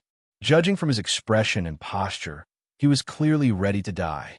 In the nick of time, someone stepped forward to snatch his sword, but he was still a step too late. A long but not deep wound appeared on his neck. Seeing this, the others took the opportunity to rush forward and stop Hua Yuan, afraid that he would continue to seek death when he recovered. If Hua Yuan died, then Shui at the front lines would explode on the spot. Why are you stopping me?" Hua Yuan roared these words. His cheeks were covered in tears. Someone said, "The young master has passed away. My condolences, military advisor." How could the Lord's trusted aide commit suicide to follow the young master after he passed away? Not to mention that the young master had not died honorably. He had committed suicide to escape punishment after defiling his stepmother. I am responsible for the young master's death. I deserve to die. Don't stop me. How can anyone take his words seriously? Instead, they thought that Hua Yuan was a loyal person. They did not dare to let go and let him seek death. Hua Yuan wanted to break down even more now. He was the one who had caused the death of his student. No, to be more precise, he had personally destroyed his student after he had lost his mind. He was the one who deserved to die. Hua Yuan did not expect that he had lost his mind to be this serious. The last person to appear had killed the other people in a deranged manner. If not for the fact that Hua Yuan's true body was special and could not be erased or replaced, he would probably have died. He had been in a daze previously. Today, he finally appeared, but he did not expect his student to die. Hua Yuan knew that he had committed a grave sin. He could only confess to his student after he died. He did not expect that no one would believe him even after he spoke the truth. These brainless idiots even stopped him from committing suicide. Was he committing suicide? He was doing justice on behalf of the heavens. As long as he died, and this body died, that dangerous person would not appear again. Let go of me. No. Military advisor. You must calm down. Military advisor, we are also very sad that the young master has died. But you still have to help the Lord achieve hegemony. You cannot commit suicide. Shi Chang's Empress concubine. She suddenly felt that it was not unreasonable for Hua Yuan to be so arrogant. Look, in order to clear himself of suspicion, this person really used all his strength. The wound on his neck was still bleeding. If the crowd had not stopped him just now, Hua Yuan would have probably slit his throat when he recommended himself. Shi Chang's Empress concubine watched the show in a daze. Chapter 1668. Opportunities were fleeting. They cannot be missed. Hua Yuan's main body took advantage of his student's death to temporarily regain consciousness. He had wanted to commit suicide and end all his troubles, but he did not expect to be stopped by the crowd. How could he fight against so many people alone? After a series of struggles, his sword was taken away, and his mouth was gagged when he tried to bite his tongue. All his energy was in vain, and he ended up in a sorry state. He was filled with grief and indignation. He finally understood what it meant to be begging for death but unable to live. Hua Yuan only wanted to die. Why did everyone act as if he wanted their lives? Why were they fighting so hard? After a stalemate, Hua Yuan was exhausted. His arms and legs were weak and powerless, and he could only gasp for air through his mouth. Seeing that he did not have the energy to court death, the others secretly sighed in relief. Even though they did not like Hua Yuan, Enchui would lose an arm if Hua Yuan died. Their interests would be tied to Enchui's. To put it simply, protecting Hua Yuan was protecting their own interests. Naturally, they had to try their best to stop him. You guys are unreasonable. Hua Yuan's head was spinning. Waves of dizziness and nausea washed over him. This feeling was too familiar. Before he lost consciousness, Hua Yuan felt a pair of murky red eyes open in the darkness. The owner of this pair of eyes was looking at him coldly. There was no sadness, no joy, no shock, no anger, but Hua Yuan felt as if he was being stared at by the nine hells. No, perhaps it was not a hallucination. The owner of this pair of eyes could really drag people into hell when he went crazy. Hua Yuan's heart trembled. All the hair on his body stood up in protest. He knew that that person was about to wake up. The advisor has fainted. Someone shouted. Only then did the crowd realize that Hua Yuan's face was pale, and his eyes were closed as he leaned back. He looked more like a corpse than the one on the bed. The crowd pressed him down, called into Hua Yuan's ear, and sent for a doctor. After all this, they were all drenched in sweat. It was as if they had run several kilometers with a 100-kilogram sandbag on their backs. Heaven did not disappoint those who worked hard. Their efforts were still useful. Before the doctor arrived, Hua Yuan slowly woke up and opened his eyes. Someone said, "Military advisor, the current situation is critical, and we still need you to put an effort to plan. How can you abandon the Lord for the young master?" The old official who had wanted to kill Shi Chang's princess concubine had also calmed down. He said a few words and did not continue fighting. They sincerely persuaded Hua Yuan to give up on the idea of dying, but the person in question had a look that said, "Are you all pigs? I'm fine." Hua Yuan propped himself up on his weak legs and noticed that there was some sort of sticky liquid on his neck. He raised his hand to wipe it off and brought it before his eyes to take a look. It was actually bright red blood. He curled the corners of his lips mockingly and said indifferently, "The young master has just passed away. Prepare the funeral rites and send someone to inform the Lord. The cause of young master's death is not honorable. To the public, we will say that he suddenly died of a serious illness." When everyone saw that Hua Yuan had regained his composure, they could not help but feel relieved. Even if Hua Yuan's expression was deathly still, it was still better than drawing his sword and seeking death at the slightest provocation. As long as he didn't want to kill himself and sacrifice himself for his master, everything was fine. "Yes, yes, your majesty." Just like that, the curtains fell on a farce. A doctor hurried over to treat the wound on Hua Yuan's neck. Hua Yuan did not move at all, allowing the doctor to do as he pleased. He was like a lifeless porcelain doll. When the doctor saw this, he thought that Hua Yuan had failed to sacrifice himself for his master and was disheartened. He sighed and said, "You must avoid eating for the next few days. Your wound must not come into contact with any filth to prevent bad luck from entering your body and causing your wound to swell and rot. I will prescribe some medicine for you.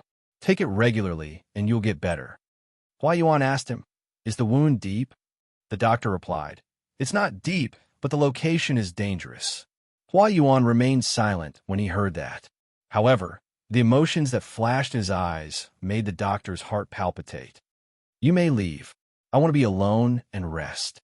I still have to arrange the young master's funeral rites later." Hua Yuan chased him away. The doctor's lips quivered, but he did not say anything to dissuade him. He could only leave quietly. The moment the doctor left, Hua Yuan flicked his sleeves and knocked everything in sight to the ground. His elegant and handsome face was filled with malevolence. "I'm not a lunatic. I'm not. I am me." He suppressed his roar in his throat. Even though his voice was not loud, it was extremely penetrating and infectious, causing the hair of those who heard it to stand on end. Unfortunately, he was the only one in the room. No one else could hear him. The chaotic night was dispersed by the morning sun. The news of the young master's sudden death from an acute illness spread everywhere, as if it had wings. This news naturally reached Shui, who was at the front lines. Shui received 2 letters. One was a normal funeral announcement, and the other was a secret letter that Hua Yuan had kept under wraps for a long time. This secret letter described in detail how the young master had bullied his pregnant concubine mother, causing her to have an unstable pregnancy and almost losing her child. Apart from that, Hua Yuan also added the truth of the young master's death. He had not died a sudden death. Instead, he had committed suicide out of fear after doing something wrong. The 2 letters arrived one after the other. When he read the first letter, Shui felt grief and indescribable joy at the same time. His adopted son had died, and the stumbling block that had been weighing on his heart was gone. No one could stop his biological son from ascending to the throne. When he read the second secret letter, Shui's anger shot through the roof. The veins on his forehead swelled up and down, as if there were green snakes coiling around his forehead. He was so angry that his hands were shaking, his face was ashen, and his chest rose and fell rapidly. He wanted nothing more than to dig out his stepson and whip his corpse. He had bullied and humiliated his concubine mother while he was away, causing her to have an unstable pregnancy and almost have a miscarriage. Shui did not know that he had actually raised an ingrate who could not be tamed. He had actually done such a shameless, treacherous thing. Well done. These 3 words were almost squeezed out through his molars. When he thought about how his woman, a woman who was pregnant with his child, had been tainted by his stepson, an intense feeling of humiliation surged into his heart, causing his hatred to shoot to the heavens. Committing suicide out of fear of punishment? That was too easy for this brat. At the very least, he should be executed by 1,000 cuts. Despite his anger, Shui could not spread the word about what his stepson had done. Similarly, he could not reveal the truth of his death to the public. Not only could he not, but he also had to clean up the other party's mess and ensure his reputation after his death. If he did not do this, the outside world would inevitably speculate that his stepson's death had been incited by Shui, that he had harmed his stepson in order to clear the way for his biological son. This would inevitably leave behind a negative impression that Shui was vicious and merciless, that he would do anything to achieve his goals.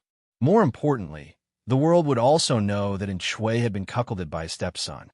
For a man, being cuckolded was the most unbearable humiliation. For the sake of his own reputation, Shui could not act on impulse.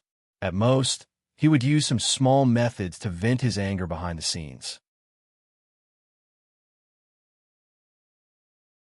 Chapter 1669. After all, he was someone who had climbed to the position of a feudal lord. Shui had his flaws, but he also had his merits. He couldn't be killed with a single blow.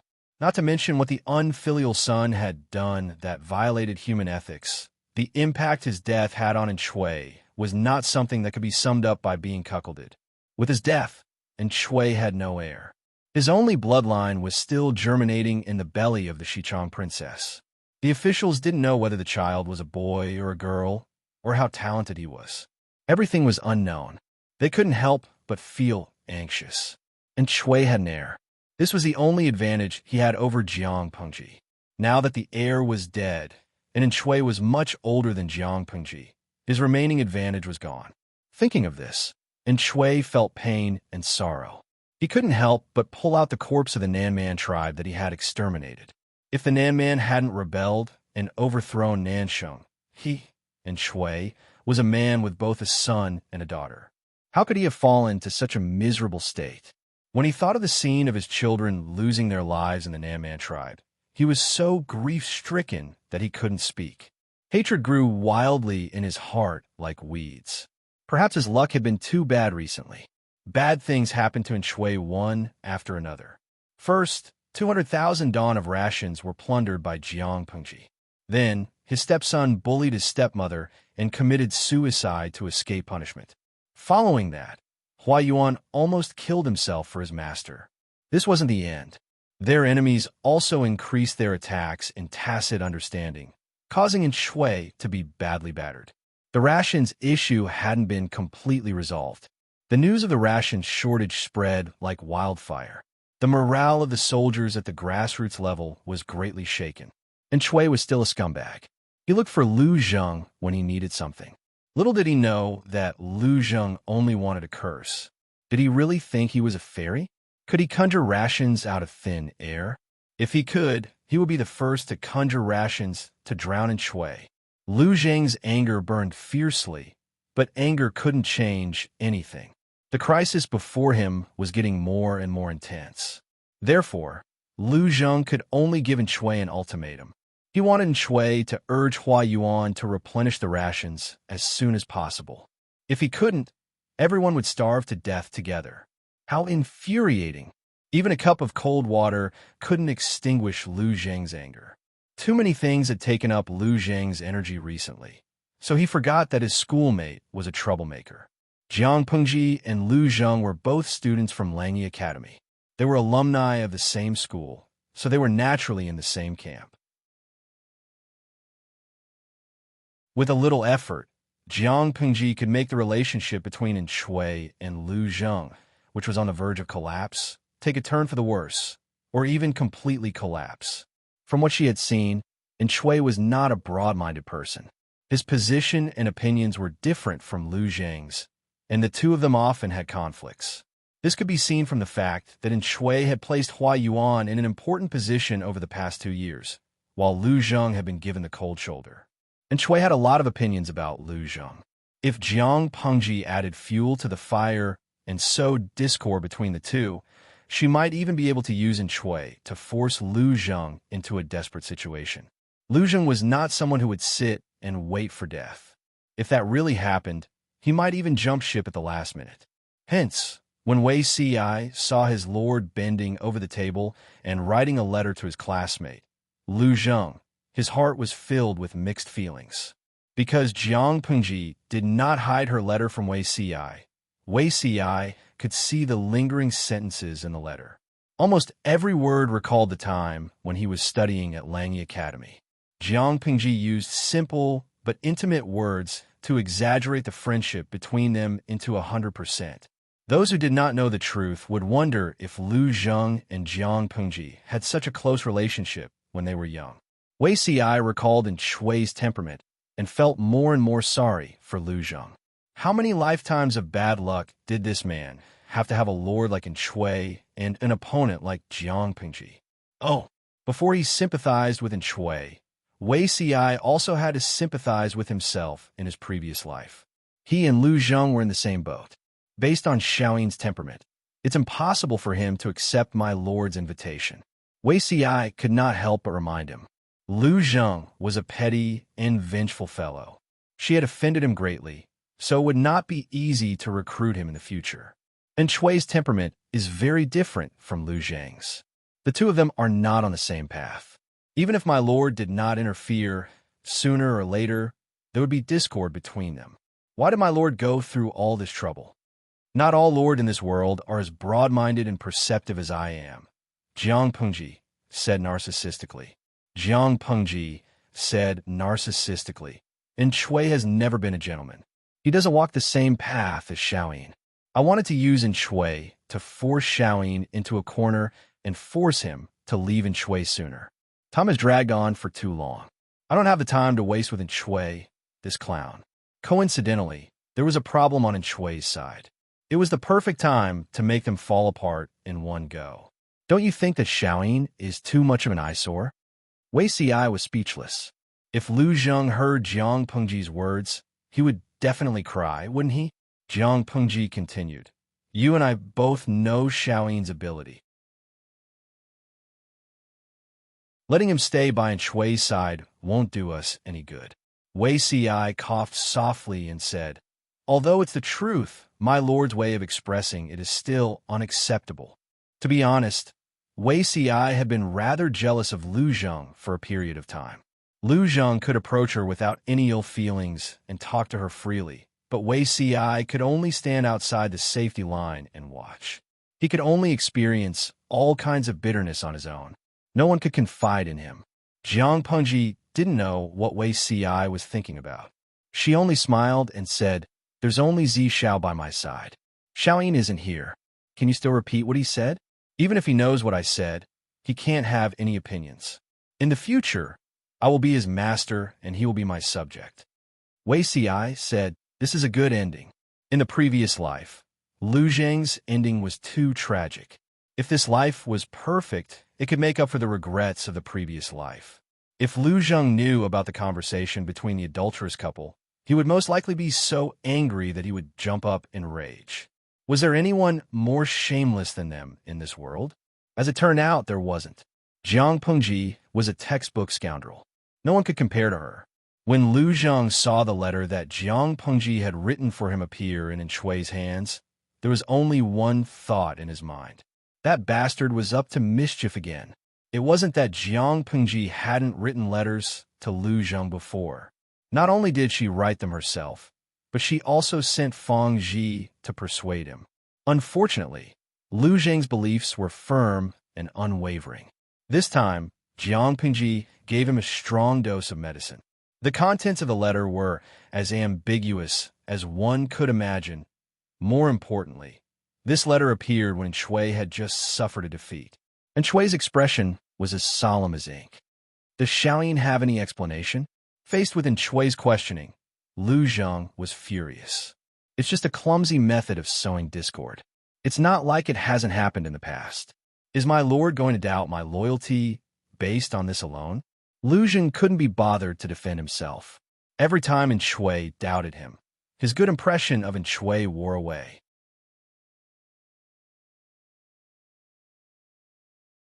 Chapter 1670.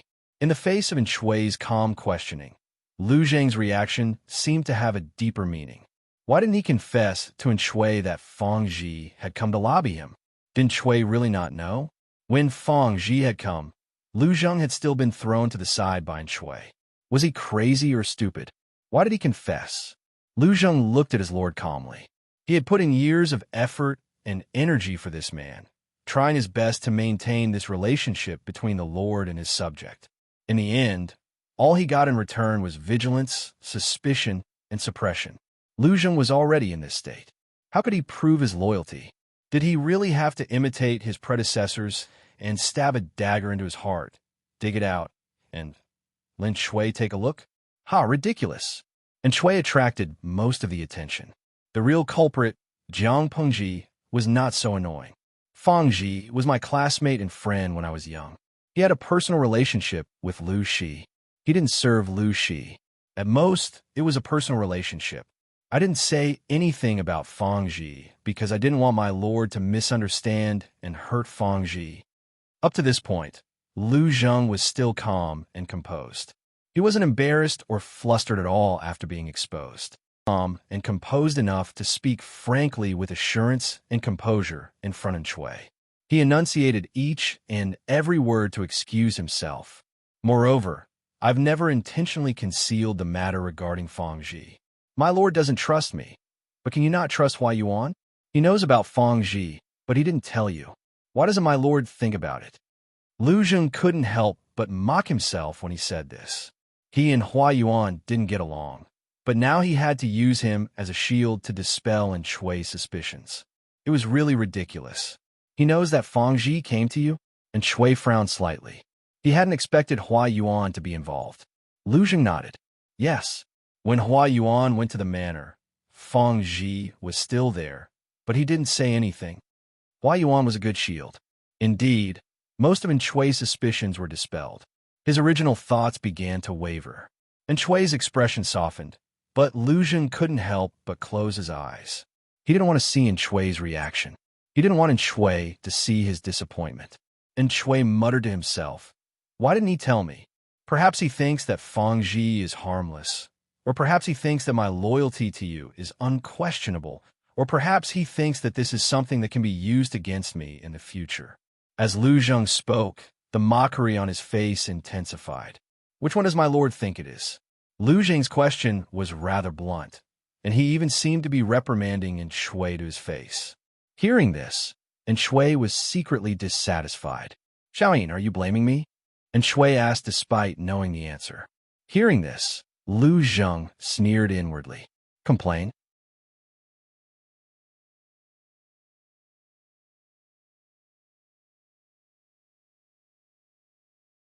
His tone was calm as he said, "Lucy used such a despicable method to frame me and incite discord in my lord's trust in me, but I can't produce strong evidence to prove my innocence.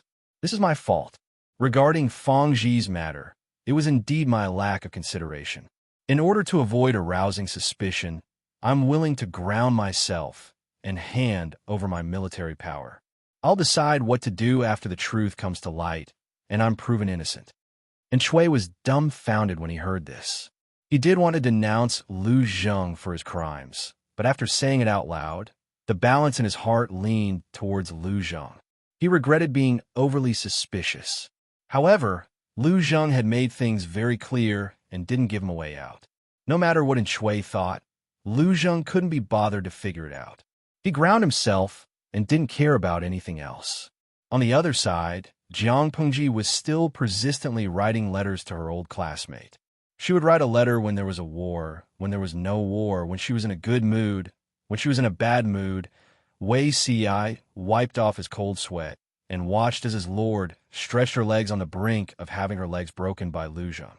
Isn't my lord afraid that doing this will dispel Shui's suspicions? Shui was Wei Ci's former lord. He knew him very well. Once he made up his mind, his lofty heroism was very bewitching. Back then, Wei Ci was willing to leave his mountain and follow Shui not only because he was moved by his sincerity, but also because of his trust in him. In his lord's words, Shui was the head of multi-level marketing. He was very good at selling promotions. If Shui let down his guard and trusted Lu Zheng again, Lu Zheng might have a change of heart. After all, he was the man he had chosen. He had to assist him even if he had to kneel down to make the impossible possible. Even if the other party was a pile of *T, there would always be strategists who wanted to carve him into a flower. Unfortunately, Lu Zheng was such a person.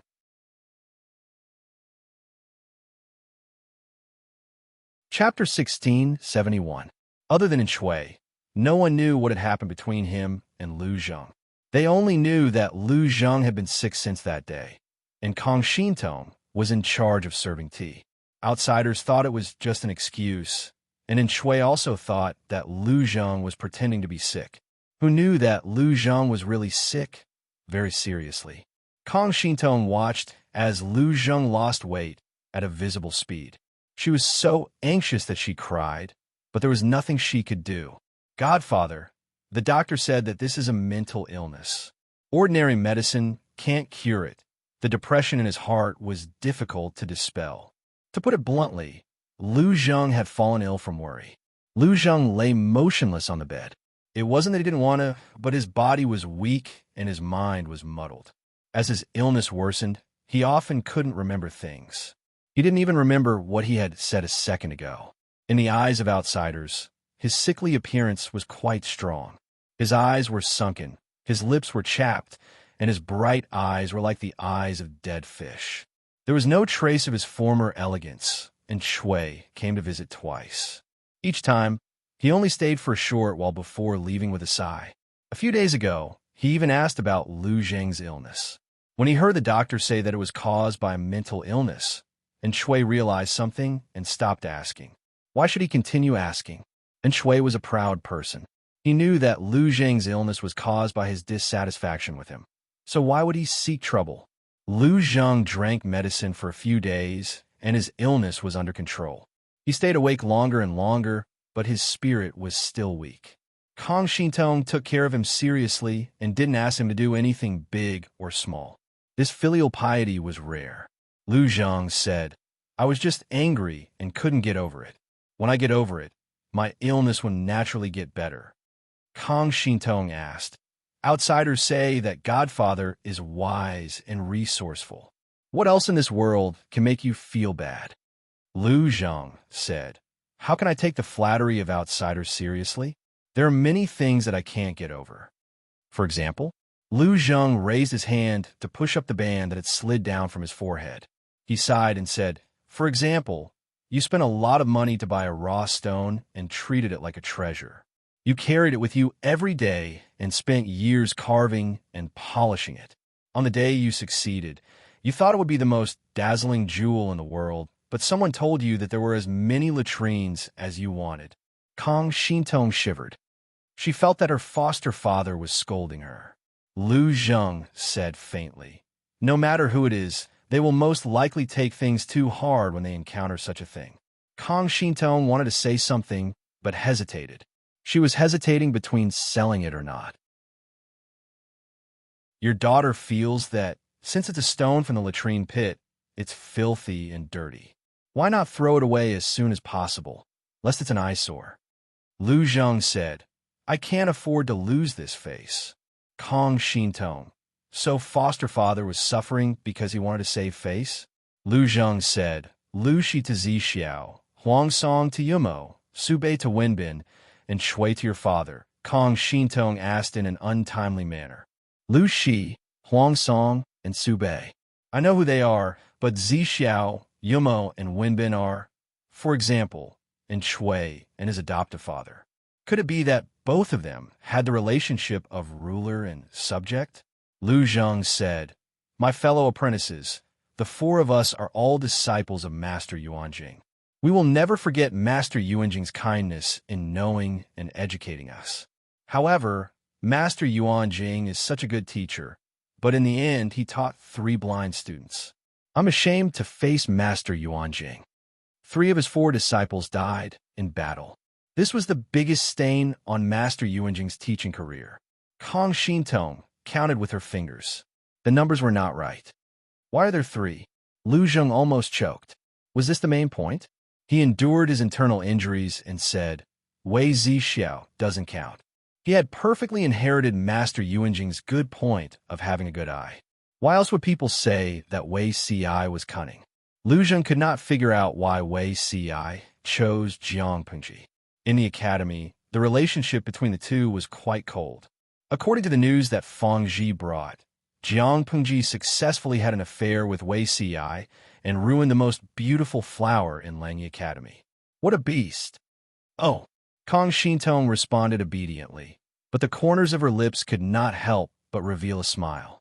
Lu Zheng almost suffered an internal injury from holding back. He had forgotten that the little girl in front of him was Jiang Pengji's poison.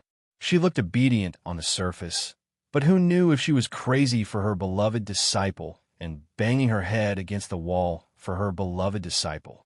It's fine if she embarrassed herself in front of others, but it had to be that mischievous bastard Lu Shi, Lu Zheng said gloomily. Look at what she did. Being a lord is really idle. She writes letters to sow discord all day long. How can she not know what kind of person in Shui is? Every letter is written just right. She says it's for me, but in fact, it's for Shui to read. If Lu Zheng was not smart enough to retreat in order to advance, he might have been tortured to death by Shui in secret. Jiang Pengji hated betrayal the most. Wasn't Shui generous to betrayers? Kong Shintong said, then what do we do now? Lu Zheng said, Let's take it one step at a time. And Shui's rear is going to be in great trouble. I'm afraid they will collapse. Kong Shintong was shocked. I'm slow-witted. I can't see where the trouble is. Lu Zheng reminded her of the keywords. Rations. Rations. Kong Shintong repeated in a murmur. The general who was killed by Shui out of anger was innocent. There was a problem with the rations before they were plundered. The person in charge of the rations was Hua Yuan. Looking at the overall situation, he was the only one who had the motive and ability to tamper with the rations. At this critical moment, Shui's only adopted son died suddenly. It's hard not to suspect a conspiracy. Shui refuses to listen to advice. He will die without a complete corpse. At this point, Lu Zheng did not address Shui as lord in front of his adopted daughter. Instead, he called him by his name. Kong Shintong said, Hua Yuan? What's in it for him to do this? Lu Zheng said, how would I know what a lunatic is thinking? Then, aren't we in great danger? Kong Shintong did not like Shui, but if Shui was toppled, the father-daughter duo would be in a difficult situation. Lu Zheng snorted. Lu, she owes me a debt. Does she dare to burn the bridge after crossing it? A debt. Lu Zheng said, you'll know when the time comes. Kong Shintong did not ask further after hearing this. The root of Lu Zheng's illness was in his heart. If he refused to get over it, it would be difficult for ordinary medicine to work. Because Shui had courted death, Lu Zheng had given up. The latter watched coldly as he recuperated from his illness. As the battle escalated, Shui retreated step by step. The ration's predicament became more and more severe. Hua Yuan, who was at the rear, was slow. In addition, Jiang Pengji had sent people to interfere with the rations several times. Shui was attacked from all sides. Why is it so noisy outside? Lu Zheng closed the bamboo scroll and looked up to ask. Kong Shintong said, the rations have arrived. They've solved our urgent problem. Lu Zheng frowned. His eyes revealed his deep thoughts. Godfather, we're having meat porridge for lunch today. Kong Shintong came in with 2 bowls of fragrant meat porridge. She picked up some pickled vegetables as a side dish. The meat tastes a little sour. Lu Zheng picked up the meat porridge and took a bite. He seemed to have bitten into something. His expression changed drastically and he vomited. Chapter 1672. Kong Shintong was so frightened by this turn of events that she hurriedly put down the wooden bowl in her hands. With a clatter, some of the broth in the bowl spilled out as she moved, splashing onto the table. She couldn't care less about this and hurriedly went forward to support Lu Zheng, who was pretending to vomit. Kong Shintong was already frightened out of her wits by this turn of events. She thought Lu Zheng had been poisoned. Godfather, has someone poisoned the porridge? Kong Shintong thought of the broken relationship between her godfather and her lord, and Shui, and the irreconcilable conflict. Her first reaction was to suspect Shui of poisoning people.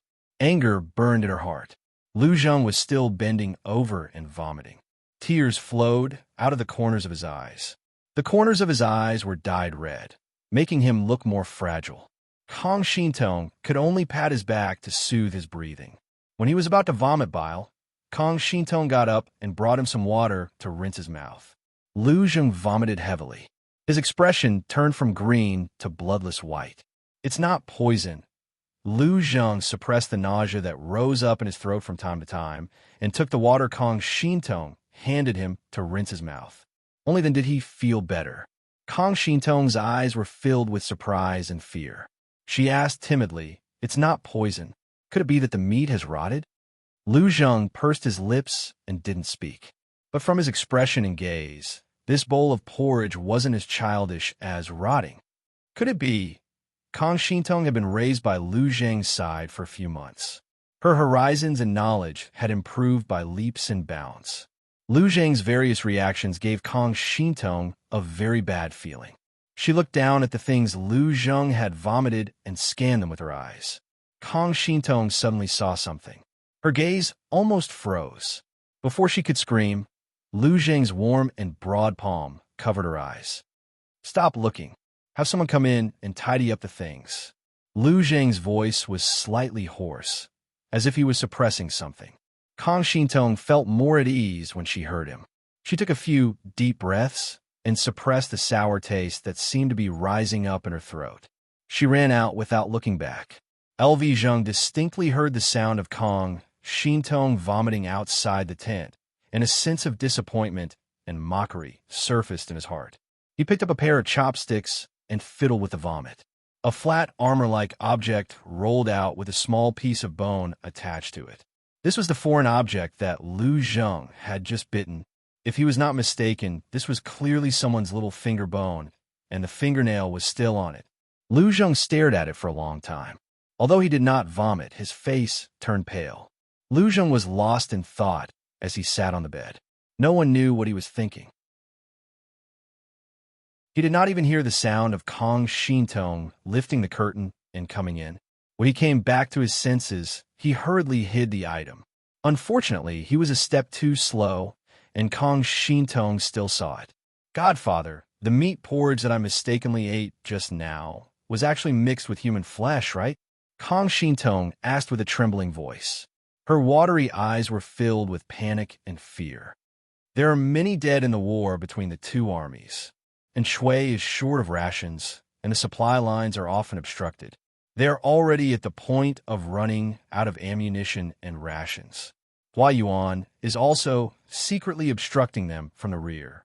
The people who are collecting rations mixed human flesh into the porridge and made it into minced meat. It doesn't seem unexpected. Shintong, did you see it?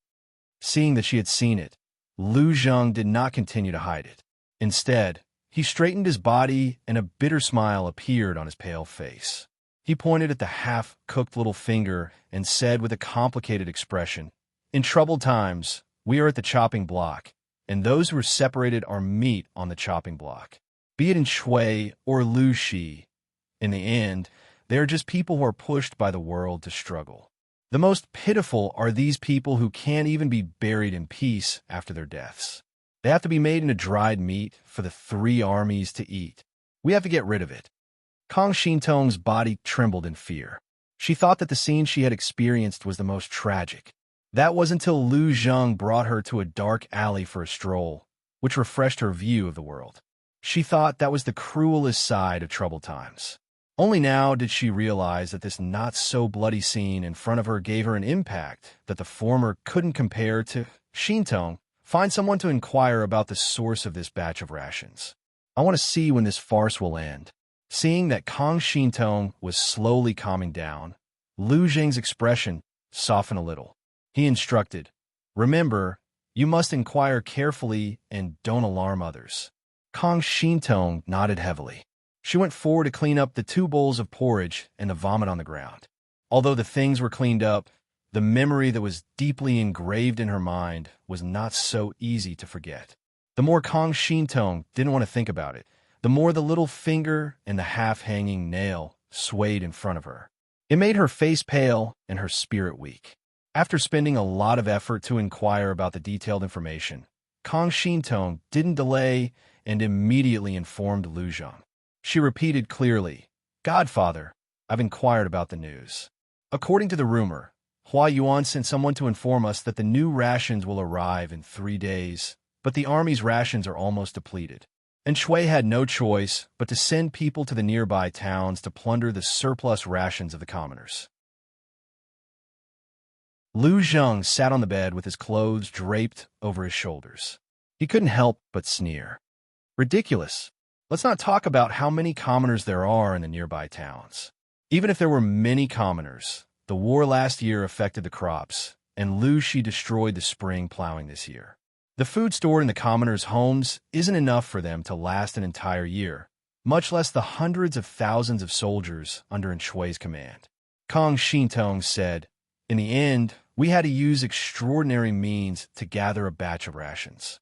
If it's not enough, we have to make up for it with human breasts." Kang Shintong frowned when she said the word human breasts. She looked like she wanted to vomit.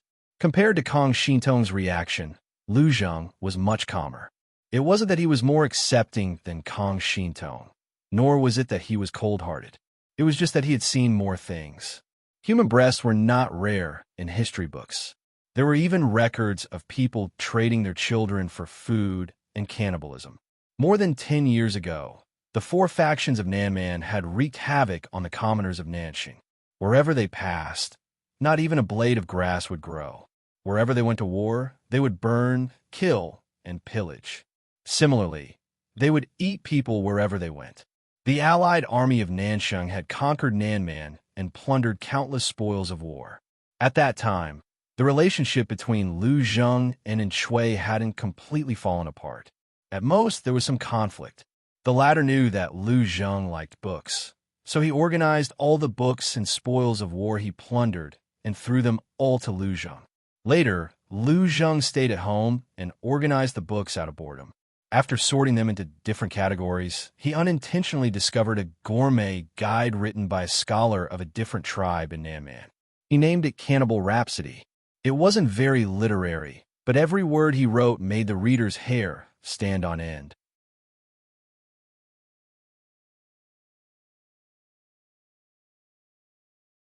Chapter 1673. A baby's flesh was brittle and could not be boiled for too long. Baby girls were the best. Children's flesh was tender and cooked to a certain extent. Ginger garlic rice, wine removed the fishy smell. Boys were the best. Adults' flesh was sour but chewy. Men's lean flesh was especially outstanding. Women had more white flesh and were slightly greasy. They were suitable for human oil. The flesh of old men was unbearably stinky and sour. It was tasteless. Only human bones were boiled into soup with spices. The soup was rich and fragrant. Apart from these, the author had also tried unborn fetuses in women's wombs. There were fetuses every month. The entire Cannibal Rhapsody had less than 500 words, but each word was filled with the greatest malice and evil in the world. After reading the Cannibal Rhapsody, Lu Zheng's desire for peace grew stronger. He had staked everything on Shui, hoping that such a tragedy would not happen again. In the end, Shui disappointed him again and again. Shui and Duoshi could not bear Lu Zheng's ambition. Kong Xintong sobbed. Human breasts. How could they make them? Lu Zheng said calmly. That depends on the situation. Kong Xintong was shocked by the information revealed in Lu Zheng's words. Her red eyes widened. She called out hesitantly, her voice trembling, "Foster father." If Shui was a wise ruler, there would naturally be people who would stand up and take the blame for the matter of mixing human breast milk as army rations. Lu Zheng sighed. We are not the other tribes. They are unscrupulous, and cannibalism is a common occurrence. But we are different. There are some things the other tribes can do, and we can't. Using humans as food to fill one's stomach, even if it's an expedient measure, is an act that goes against human ethics. It's extremely cruel. Not only will it be criticized by the world, but it will also be reviled by future generations. Even so, it depends on whether it's worth it. Kong Xintong's voice was as soft as a mosquito's. Foster father, you mean, Lu Zheng said, if we're really at the end of the line, Shui is worthy of being reviled for generations. Human breasts are also worth it. He didn't care about using human breasts as army rations, but that Shui wasn't worthy of others taking the blame for him. This was Lu Zheng's worldview. It wasn't just him. Many strategists were the same. After Kong Xintong heard this, her body slightly trembled. It was unknown what kind of battle was going on in her heart. If you think it's cruel, wait until these matters are settled, and you can stay in the inner courtyard until you are of age. I will find a good marriage for you. Lu Zheng's expression was calm as he said, Hua Yuan said that the provisions will arrive in 3 days, but this person's words cannot be trusted. He is not loyal to Shui and even has the ambition to murder and replace him. 3 days later, the rations would still be nowhere to be seen. Lu Shi has secured his victory in advance. Even though Lu Zheng thought it absurd, he had to admit that his classmate was more suitable than Shui to be the ruler of the world. It was time for this dispute to come to an end. Kong Xintong said, will foster father turn to Duke Lanting in the future? That's right, she cares a lot about him. Value? It was hard to say. Lu Shi's personality was hard to predict. It would not be an exaggeration to say that she was moody and temperamental. She had tried to recruit him time and time again, but each time she had tried to sow discord and scheme. Who knew what her true intentions were? Was she really trying to recruit him, or was she just putting on a show? Lu Zheng was a sensible person, but he also thought too much. It was easy for him to get into a dead end. He continued, "However, I'm not senior brother Cheng Yimo. If Shui really loses, he'll lay low for a while. He'll most likely make use of his relationship with Langyi Academy to become an official again." Cheng Yimo, the senior brother that foster father mentioned before? Lu Zheng said, "He is a gentleman. His temperament is different from mine, and he is more thorough in his thinking. He is good in every way except for one thing. He is too selfless. Ever since Huang Song was defeated, there was no news of Yumo, and he stayed at home. Of course, he did not choose Huang Song. He considered many things, mainly for his senior brothers and Master Yuan Jing. He did not want to implicate them." Kang Shintong did not understand. "How can it be implicated?" Lu Zheng said, "If you carefully observe the officials under Lu Shi's tent, you will find out how powerful Langyi Academy is. Duke Lanting may not care about this. It doesn't matter if there is one more or one less." Kang Shintong thought that her idol would not be so narrow-minded. She doesn't care, but Yumo won't. The other people from Langyi Academy won't either, Lu Zheng said helplessly. There are few gentlemen in the world, but there are many petty people. Langyi Academy is not a pure land. Master Yuan Jing cannot guarantee that the students he teaches will be decent gentlemen. There will always be people who rely on their relationship with Langyi Academy and do whatever it takes to climb up. This is not what the teacher and senior brothers want to see, but they can only restrain themselves and not others. The more Kang Shintong listened, the more she felt that something was wrong. If Lu Zheng thought that Cheng Jing, who avoided arousing suspicion, was a gentleman, did he not consider himself a villain? Cheng Jing chose to avoid arousing suspicion, but Lu Zheng said he wanted to become an official foster father. Lu Zheng said, "Everyone's choice is different. There is nothing to criticize as long as you have a clear conscience." Kang Shintong also said, "If so, I am also willing to follow you. I will never be a bird in the inner chamber." Lu Zheng's lips curled up into a faint smile. Good. Because of the human breast, Kang Shintong and Lu Zheng did not have the appetite to eat that day. They could not stop the soldiers from eating this batch of provisions. They could only guarantee that they would not eat it. "Tomorrow, I will find an excuse to take you out of the military camp," and Shui was destined to kneel, either in the hands of Jiang Pingji or Hua Yuan. Lu Zheng did not want to be buried with him. Besides, the provisions of the military camp could not last for 2 or 3 days. After the ammunition and provisions were exhausted, and Shui might not be able to control the situation, Lu Zheng cherished his life.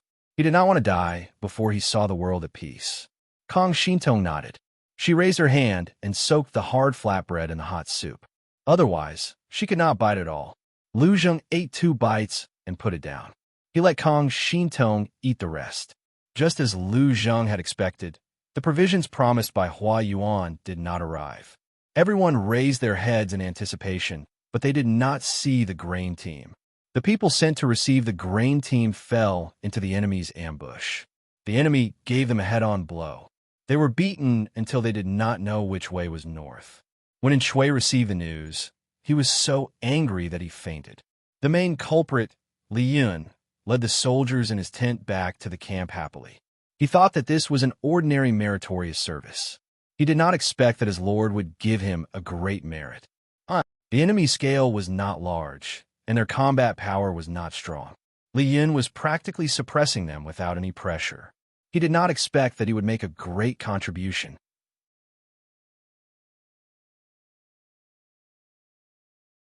Chapter 1674. Faced with Li Yun's question, Jiang Pengji remained silent for a second. Neither. No. Li Yun was even more puzzled. He could be considered an old official who had followed Jiang Pengji to conquer the world. He knew very well the gentleness and patience hidden under the cold, calculating surface of his lord. Li Yun casually asked, I don't deserve a reward if I haven't done anything. Naturally, it is my honor for my lord to reward me. However, I do not deserve this military merit of unknown origin. My lord, why don't you explain it to me so that I know where the credit comes from? Jiang Pengji couldn't help but roll her eyes at Li Yun. She joked, "You can't figure it out? If you can't figure it out, I'll take back the credit." "Don't, master." Seeing the cooked duck fly away, Li Yun's expression immediately dropped. He had an extremely disappointed look on his face. Jiang Pengji didn't have to look to know that the bullet screen in the streaming room would be full of "Little Angel Han, may touch me. Little Angel Han, may don't cry. Ow, ow, ow. How can a little angel be so cute? Streamer, I advise you to be kind. Don't bully my little angel." One had to admit that Li Yun did have the capital to rely on his beauty and cuteness. He had perfectly inherited the good features of his parents and had always been one of the plastic surgery templates for male stars in the entertainment circle in Salted Fish's world. Even though he was approaching his 30s, his face hadn't changed much from when he first saw him. The older people get, the less attractive they look. But the older Li Yun got, the more attractive he looked. When he smiled brightly, he looked like a sunny and healthy Prince Charming. He was good at both literature and martial arts, handsome and cute. Once he put on a straight face, there was no need for him to pretend to be aloof. His temperament also made him look dignified without being angry. He was a cold and aloof Prince Charming. The key was that he looked slender, but the muscles under his clothes made people want to vomit blood. Such a contrast made the group of salted fishes love her even more. Of course, salted fishes were a group of mystical existences. Some claimed to be Li Yun's mother fans, some claimed to be his career fans, some claimed to be his girlfriend fans.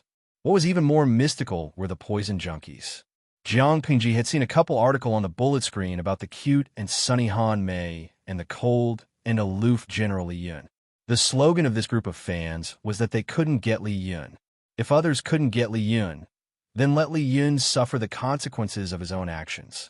Jiang Pengji was speechless. There was simply nothing to say. Under the strong request of her fans, Jiang Pengji was magnanimous and did not continue to make things difficult for Li Yun. "I'm just kidding. Do I look like someone who goes back on his word?"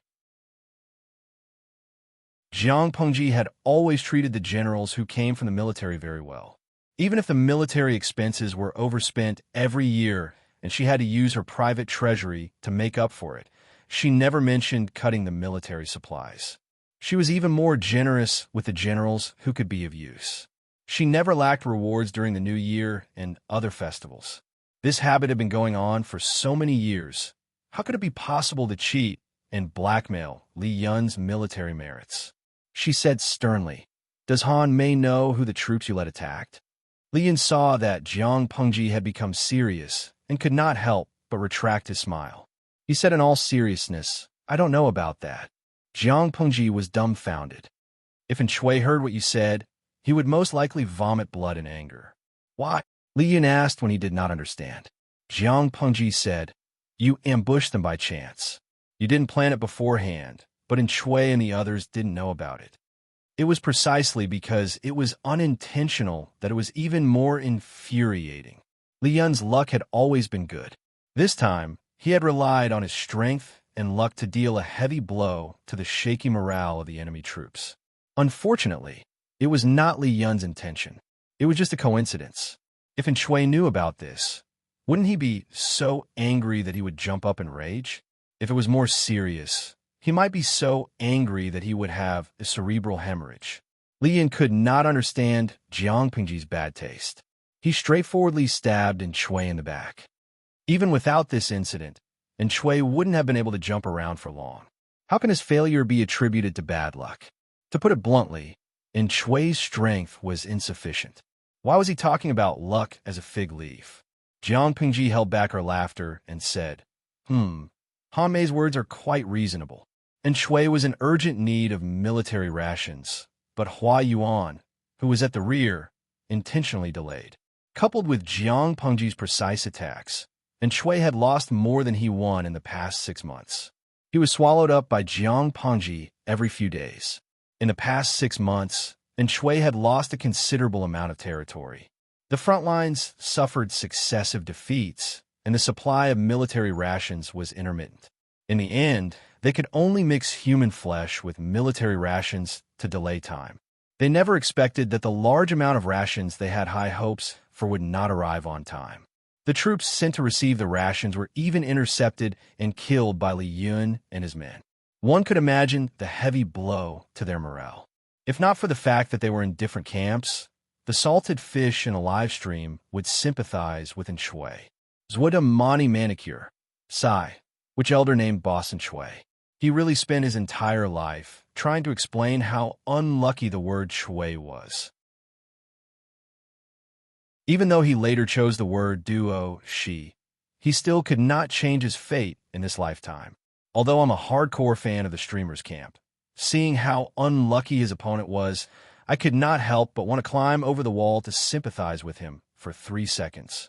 The salted fish had long been displeased with Shui's name.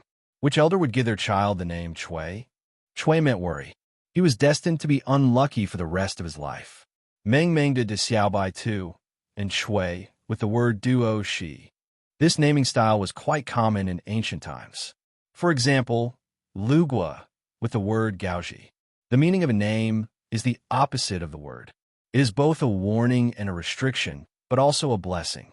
Of course, looking at it now, Shui's name was indeed not well chosen. Fu Qi Duo Duo. The level of education of the father's generation can be seen from their names. Lu Shi with the word Lanting, Li Yun with the word Han Mei, Feng Jin with the word Huayu.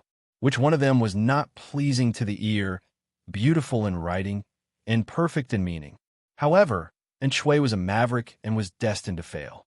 The salted fish complained to their heart's content. Anyway, only they in Jiang Pengji could see the bullet screen, and Shui could not see it. So what was there to be afraid of? Indeed, Shui could not see it. So, was this the only consolation they had? Why? Why haven't the rations been delivered yet? Even if Shui trusted Hua Yuan so much, when Hua Yuan did not perform well and endangered his life and ambitions, all his trust in him collapsed. Although there was an enemy ambush along the way, how could such a small ambush intercept the rations team? When Shui was dissatisfied with Hua Yuan, he disliked him in every way. He wished he could drag him in front of him and roar at him. Unfortunately, Hua Yuan was at the rear. It was extremely inconvenient to communicate between the two places, let alone pursue Hua Yuan's responsibility immediately. Shui's anger rose. The civil and military officials in his tent were also at their wits' end. It was not that they were incompetent, but even the cleverest housewife could not cook a meal without rice. How could they fight a war without rations? Of course, in the early stages, when there was sufficient rations, they did not gain any advantage from Fu Wang and the others. Now that there was a shortage of rations, they had even more reasons to find excuses for their defeat. At that moment, an official who was on good terms with Lu Zheng stepped forward and said, "Has my lord ever suspected Hua Yuan?"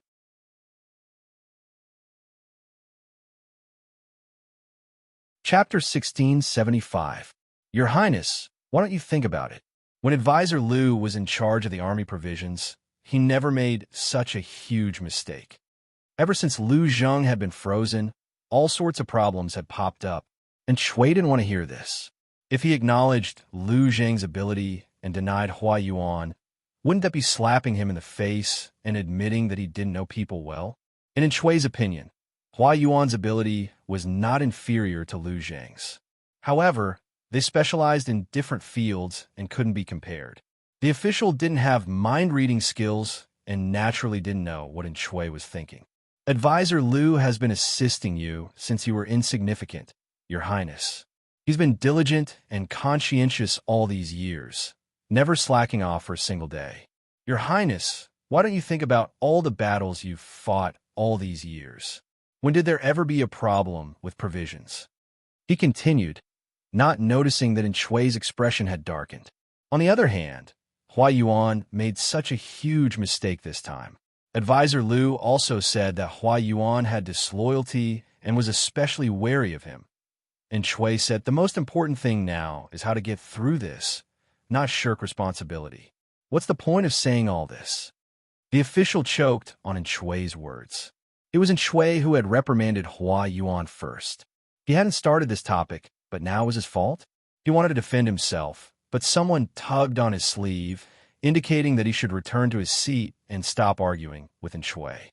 Regardless of whether Hua Yuan had a problem or not, it was unwise to raise doubts now.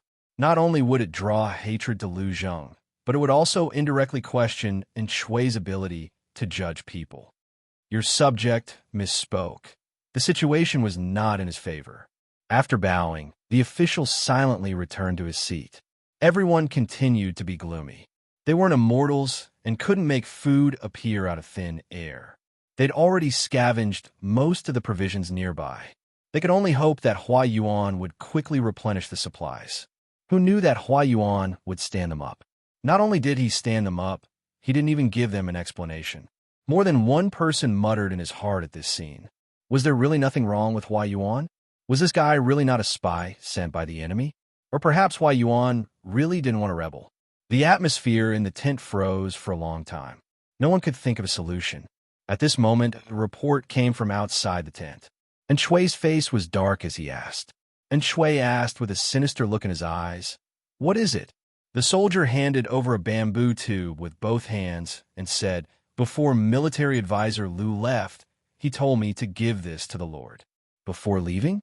Did Lu Zheng leave the barracks? When did this happen? Why didn't they hear anything? Some of them looked confused, but Shui knew, because he was the one who allowed Lu Zheng to leave the camp. Lu Zheng's condition worsened. If he continued to stay in the barracks, he wouldn't receive good care. It was very likely that he would die of illness in the barracks. And Shui didn't want to be known as a heartless person, so he agreed to LV Zheng's request and sent him to a village dozens of miles away to recuperate. This wasn't a big deal. Of course, Shui wouldn't publicize it. What is it? And Shui had someone present the item. He opened the lid of the bamboo tube and took out a neatly folded piece of paper.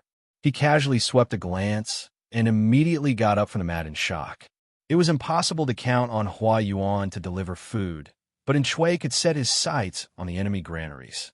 It was not that no one had mentioned this suggestion before, but the feasibility of implementing it was too low because they did not know the location of Jiang Pengji's granary. It was also impossible to count on a sneak attack on the granary to make Jiang Pengji unable to recover. Everyone in the world knew that Jiang Pengji was a crafty person with 3 burrows. She would never leave her military supplies in one place and wait for the enemy to plunder them all at once. However, if they knew the location of the enemy's provisions, even if there was only one location, they could temporarily solve the food crisis if the raid was successful. And Shui didn't expect the sickly Lu Zheng to leave him such a huge surprise before he left. However, after his ecstasy came hesitation and doubt. Lu Zheng had been staying in his tent and hadn't left. Even if he was a divine strategist, it was impossible for him to know the location of the enemy's granary, right? If this information was true, why did he only bring it out now? And Shui was hesitant, but the officials in his tent were very curious about what was written in the letter that made Shui react so strongly. Could it be a brilliant plan to break out of the situation? Everyone's hearts were pounding, but Shui didn't open his mouth to explain, so they didn't want to disturb him. And Shui took a deep breath and made up his mind to make the letter public so that everyone could read it. "My lord, this is a good opportunity." If the sneak attack was successful, they would be able to obtain a large amount of provisions, enough for the army to slowly retreat and plan their next move. This is good news, but why does the chief public security officer look unhappy? A few people with sharp eyes and bright minds guessed correctly. It was most likely that Shui's paranoia had flared up again, and he was judging Lu Zheng with biased eyes. When they thought about it, they really pitied Lu Zheng.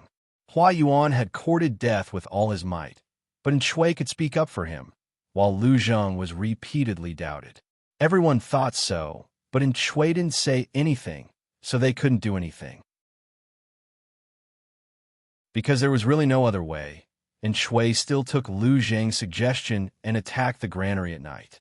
Little did they know, this was someone's scheme within a scheme. The burlap sack covering Lu Zheng's head was removed. The not-so-dazzling light made Lu Zhang's face look even gloomier.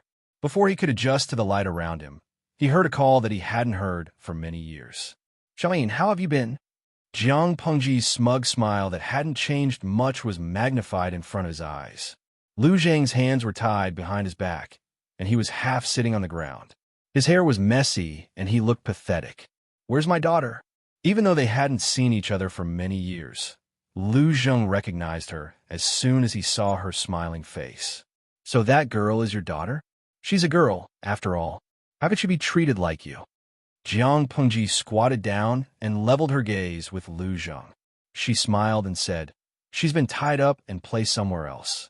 I'm not a heartless person like in Shui. I won't be cruel to the family of my enemy. Speaking of which, your daughter is really pretty. She doesn't look like your child at all." Lu Zheng took a deep breath and tasted the pain in his stomach that he hadn't felt in a long time. He pretended to be calm and said, "Because she's my adopted daughter. I quite like that little girl. She treats you extremely well. She's still biting people even when she's tied up. She doesn't let anyone touch a single hair on your body." After hearing this, Lu Zhang's terrible mood eased a little. In this cold and heartless world, only his adopted daughter could give him some comfort. Jiang Pengji said, "More than half a year ago, I asked Buku to pass a message to you, but you didn't reply to me directly. Are you trying to go back on your word?" A message from Feng Ji? Thinking of this, Lu Zhang's expression darkened. This guy had really slept with Zi Xiao. He's just a prisoner. You could do whatever you want with him. Jiang Pengji sighed. Everything was fine in the past. "Xiaoyin, you're treating me like an outsider. You know very well that based on our relationship, I can touch anyone but you. If you're not willing to submit to me, I'll set you free and let Master Yuan Jing keep an eye on you." Lu Zheng gave her a sidelong glance. Only a ghost would believe her nonsense. "Where's Zi Xiao?" "I touched him." Jiang Pengji rested her chin on her hand and said, "Your touching is different." Lu Zheng couldn't take it anymore. "Lu Lanting, don't talk dirty at a time like this."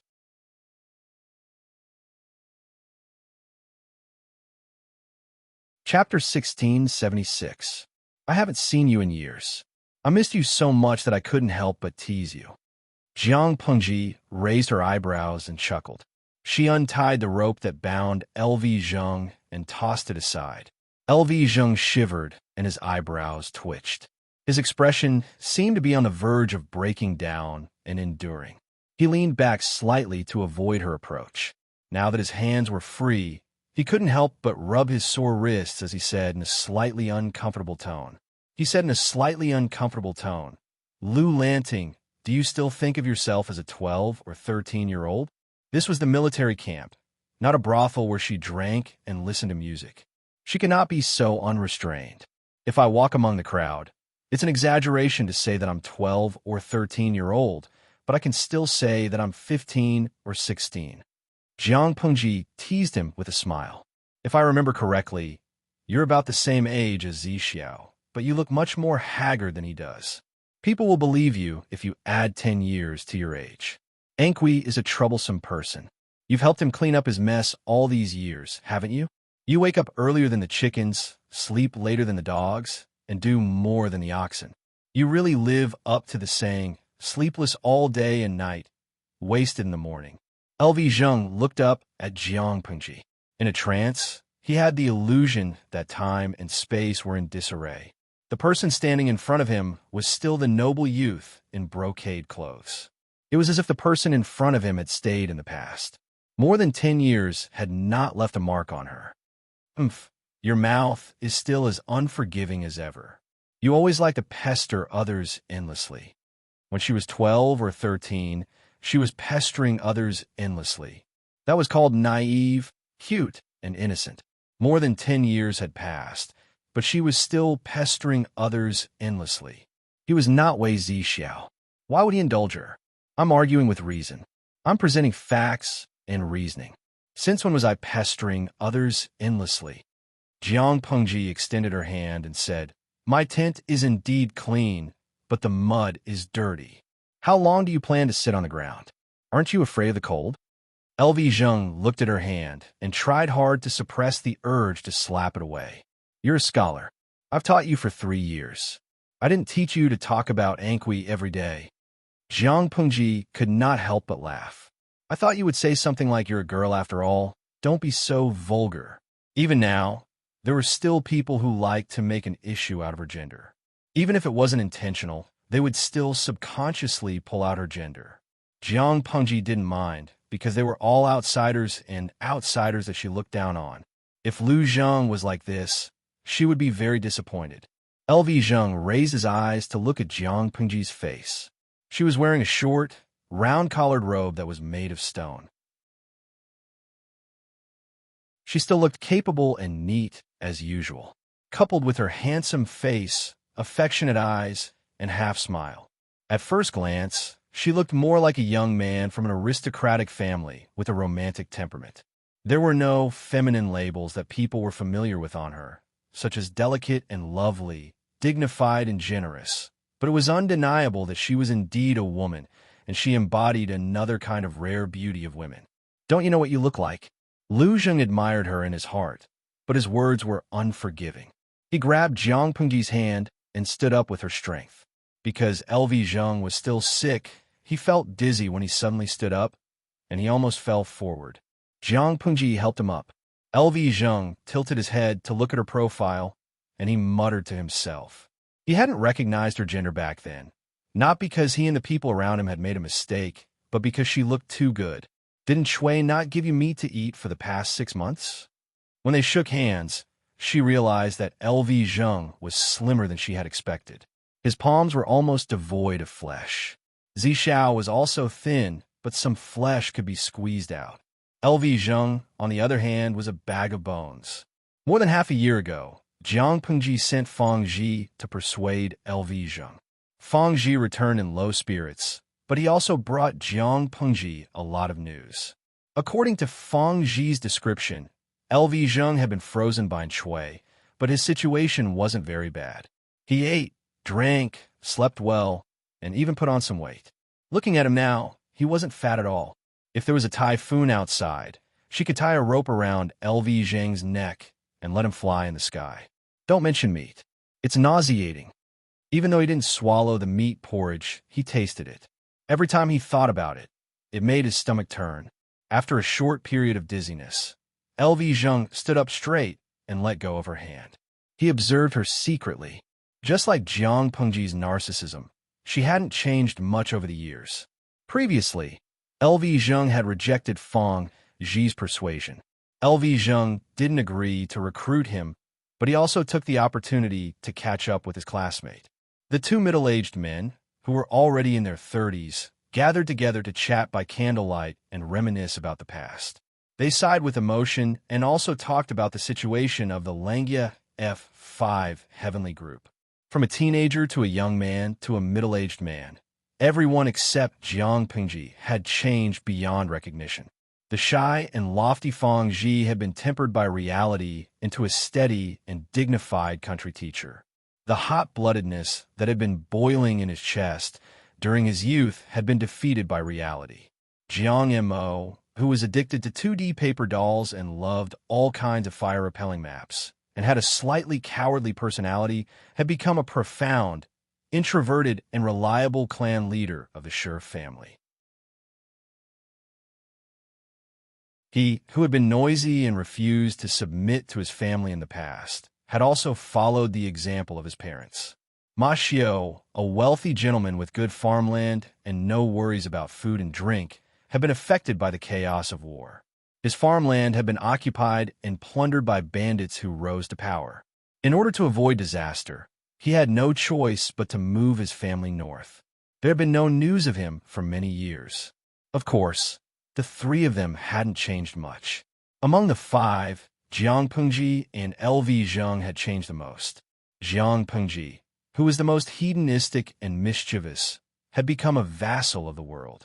LV Zheng, who had the potential to be a nationalistic youth and was biased against the gentry, had become Jiang Pengji's strategist for the safety of her family. Now, he had become Jiang Pengji's prisoner. Life was really interesting. No one knew what their future would be like until the very last moment. Okay. I won't talk about it anymore. Jiang Pengji's observation skills weren't just for show. She could tell from LV Zheng's reaction that he was hiding something. Naturally, she wouldn't continue to provoke him. An appropriate amount of playfulness was called playfulness. Excessive playfulness was called enmity. Look at your sickly and haggard appearance. It's better to stay in a military camp and wait for the war to end. Recuperate. Maybe I'll let you see your old master for the last time. After Jiang Pengji finished speaking, she suddenly remembered something. Right, I have something to tell you. LV Zheng was well aware of Jiang Pengji's arrangements, so he wasn't surprised. However, what she said made LV Zheng a little flustered for no reason. What's the matter? Jiang Pengji said, I asked for something from your adopted daughter. LV Zheng raised his eyebrows and asked, What is it? Jiang Pengji said, Your study notes. What do you want that for?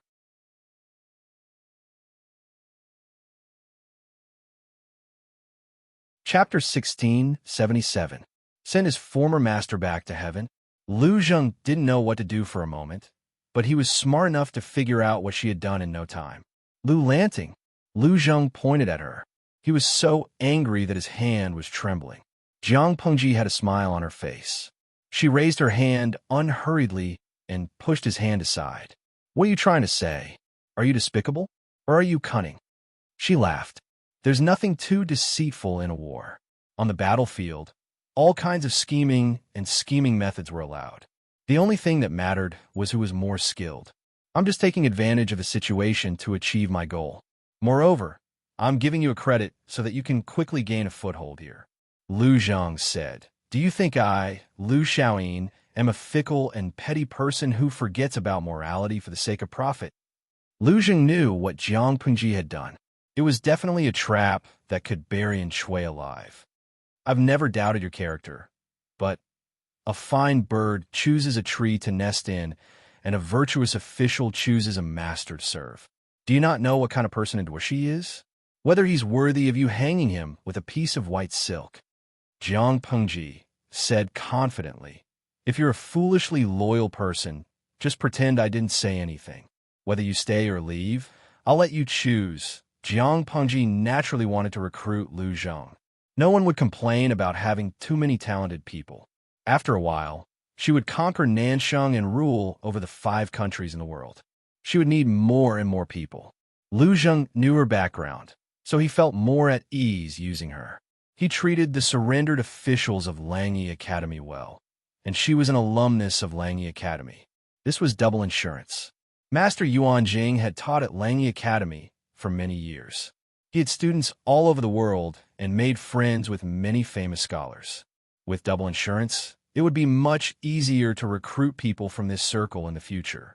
Jiang Pengji naturally would not fall out with Lu Zheng due to all these reasons. You're forcing me to betray An Shui. Lu Zheng had voluntarily given up on An Shui, and Jiang Pengji had forced him to do so. She had even made him the scapegoat for betraying An Shui. Even if An Shui was a scumbag, Lu Zheng had chosen him. Even if it was a stone in the latrine pit, Lu Zheng didn't want to be forced to throw the stone back into the latrine pit. Jiang Pengji said, How can this be considered as coercion? What I'm doing is a stratagem, a normal confrontation of schemes. If no one in Shui's camp sees through it, even if they fall into the pit and die, it's their own fault. We can only blame ourselves for being too weak and stupid. How can we blame the enemy for being too strong and smart? Lu Zheng took a deep breath and asked, What did you do to imitate my handwriting? Even if LV Zheng did not like to praise Jiang Pengji, she would open a dye house just because he gave her some color. LV Zheng had to admit that she deserved to be envied by the heavens. She had a talent for imitating others. Based on what Jiang Pengji had just said, it wasn't difficult to deduce that Jiang Pengji must have taken the books he had written recently. Based on the handwriting on them, she imitated the letters to lure An Shui. As for LV Zheng was not sure what the contents of the letter were and what trap Jiang Pengji had dug. Jiang Pengji said, Oh, I'm helping him come up with strategies and share his burdens. Isn't An Shui severely short of rations recently? There's a problem with the logistics rations, and the frontline army is facing the crisis of running out of rations. How can they fight a war when they don't have enough rations? So I imitated your handwriting and tone and came up with a simple idea. I asked him to lead his troops to attack my granary. I was worried that he wouldn't be able to find the way, so I specially drew a simple map. LV Zheng closed his eyes after listening to her. This was a fatal blow. How could Shui take the bait? Jiang Pengji asked in return, why not? Xiaoyin, do you have any misunderstandings about your own weight? Your master Yuanjing student, a top student who graduated from Langyi Academy. You've assisted in Shui, a penniless stray dog, to accumulate the wealth you have today. Even if Shui has given you the cold shoulder over the past 2 years and even detested you, he will instinctively trust you when he's in a life-and-death situation. Without your assistance, LV Xiaoyin, and Shui would still be a small character leading a few thousand grassroots troops. How could he have the glory he has today? LV Zheng had helped Shui launch a counterattack once, so he could naturally help him launch a counterattack a second time. Jiang Pengji said, Xiaoyin, I imitated your handwriting and wrote a wonderful plan. It's bait. How can Shui not take the bait? LV Zheng was reluctant to admit it, but he had to admit in his heart that Jiang Pengji was right. And Shui had been forced into a dead end, and Hua Yuan was still stabbing him in the back. He had no other choice but to believe in the plan. Of course, and Shui was a cautious and suspicious person. He might not believe everything. Aren't you afraid of going for wool and coming home shorn? You failed to ambush Shui, and you'll lose your granary? Why did LV Zheng, Cheng Jing, and the others have a problem with Jiang Pengji? Did the students of Langyi Academy not think highly of this schoolmate? Purely from the perspective of character, Jiang Pengji was a rather likable person. Even if she was the most despicable, she knew her limits, which became her unique shining point. However, making friends and assisting a vassal were different. The criteria for judging the two were also different. Friends could be mischievous and mischievous, but the Lord could not. LV Zheng did not know how Wei Ci and the others tolerated it. For example, this time, she used her own granary as bait to lure Shui. If the other party counterattacked, Shui would not be afraid of anything. But what about her? Jiang Pengji revealed a somewhat weary and mocking smile. Xiaoyin, you're underestimating me. I dare to set a trap, so naturally I have something to rely on. She asked in return, have you ever seen a banker lose? LV Zheng's heart skipped a beat. This chaotic world has lasted for too long.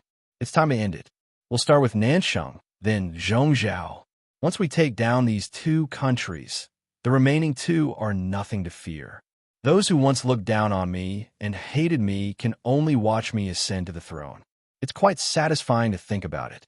LV Zheng knew that Jiang Pengji was not joking. What does this world mean to you? We're all old classmates. I won't say pretty things like let the people live and work in peace and contentment and clarify the chaotic world. Anyway, you can tell that I'm lying. Jiang Pengji said, as for me, I want those who are dead and alive to open their eyes wide and see who's qualified to be the ruler of the world. Those who aren't convinced should hold it in. At the same time, I'll open their eyes and see what the real golden age looks like. Apart from me, none of them can do it. Not only will the predecessors be left in the dust, but the successors will also not be able to catch up. LV Zheng spat out 2 words softly. Arrogant. His ambition was written all over his face. Jiang Pengji made a gesture of shaking off her cigarette smoke. She smiled and raised her eyebrows. Xiaoyin, I'll give you a warning. LV Zheng was speechless. Even though he did not know what a warning from Xinxiang was, he had a feeling that it would not be anything good. Recuperate well. I'm going to meet an old friend.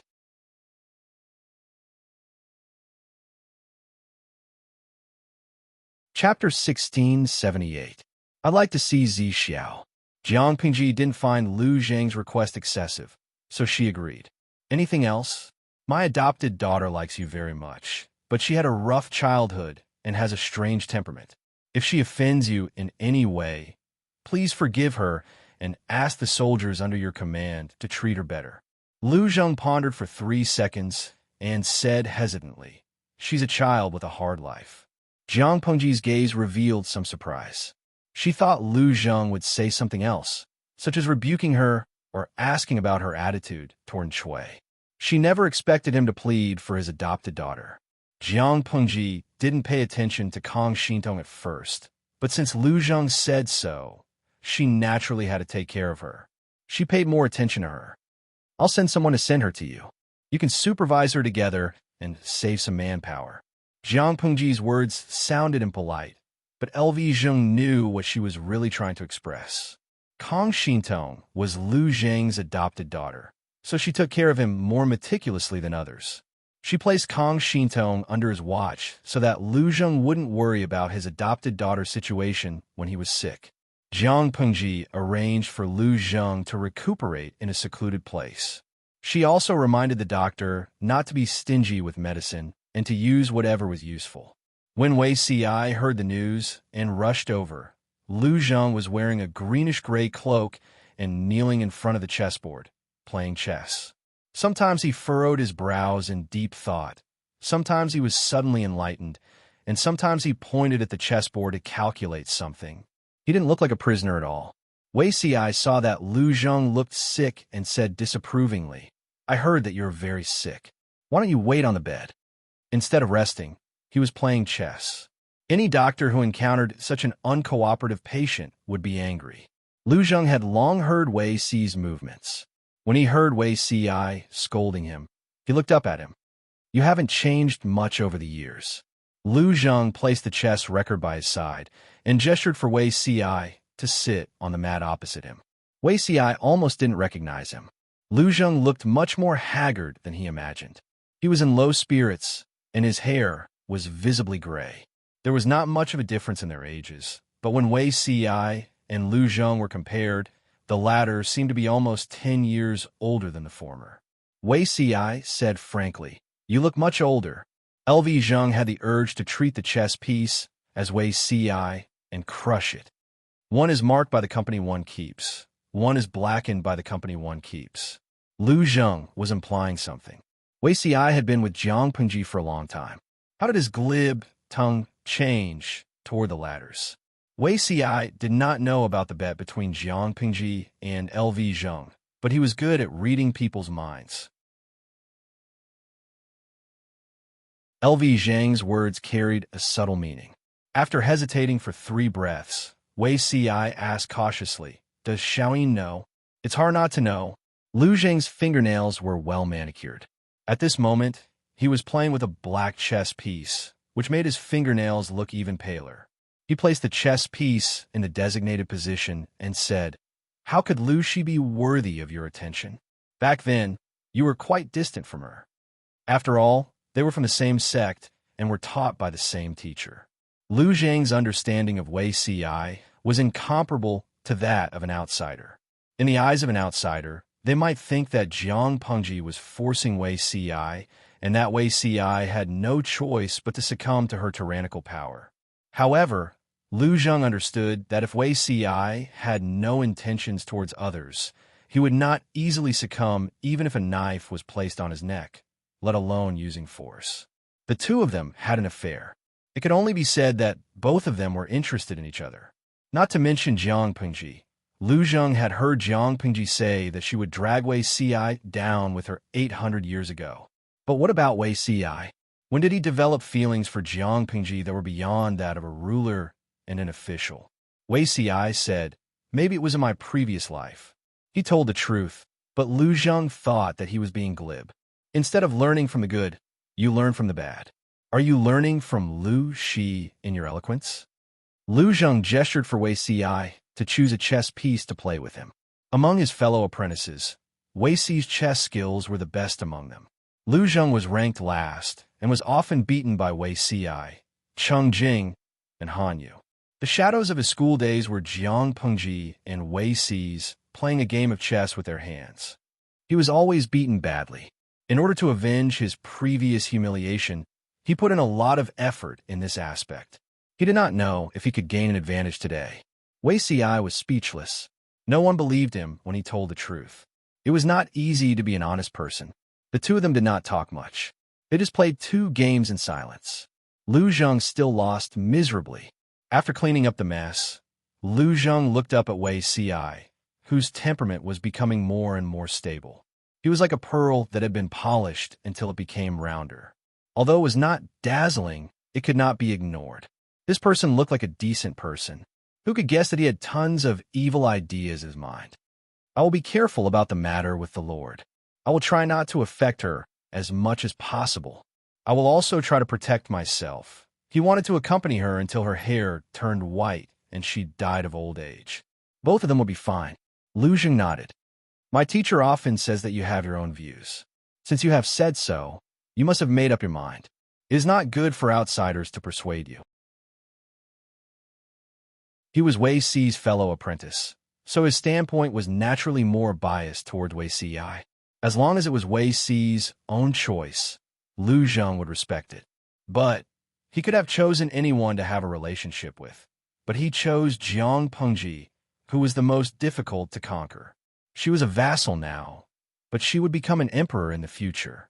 Her identity meant that if Wei Ci wanted to walk to her side, there would be thorns under his feet. Maybe he would kneel halfway. Thank you. Wei Ci's words came from the bottom of his heart. Whether it was Lu Zheng, Cheng Jing, or Han Yu, their respect and understanding warmed Wei Ci's heart. Lu Zheng stroked the cold chess piece and let out a sigh. He said to Wei Ci, I know that you have a soft temperament, and some things can't be said openly. Since we are from the same school, I will say one more thing. Lu Xi's temperament is different from ordinary people. If you really want to be in harmony with her, remember this. Don't get involved in anything. In the future, whether it is the civil and military infighting or the struggle between the gentry and the common people, you'd better not intervene and don't express your opinion. If you really can't help it, it is best to ask for Lu Xi's opinion. Don't do anything that goes against her will. Ordinary couples have some difficulties and quarrels at most. But if you have a conflict with Lu Xi, it will affect more than just a small family. Lu Zheng's words were not only the way of a ruler and a minister, but also the way of a husband and wife. As long as Wei Ci always stood by her side and supported her, their interests would be firmly bound. Harming Wei would be harming Jiang Pengji's interests. In this way, she would become Wei Ci's most powerful shield. Wei Ci was stunned after hearing that. If he had understood this in his previous life, he would not have thought himself clever and got involved in the affairs of the Wei family. Would the meteorite have fallen from the sky? Most likely not.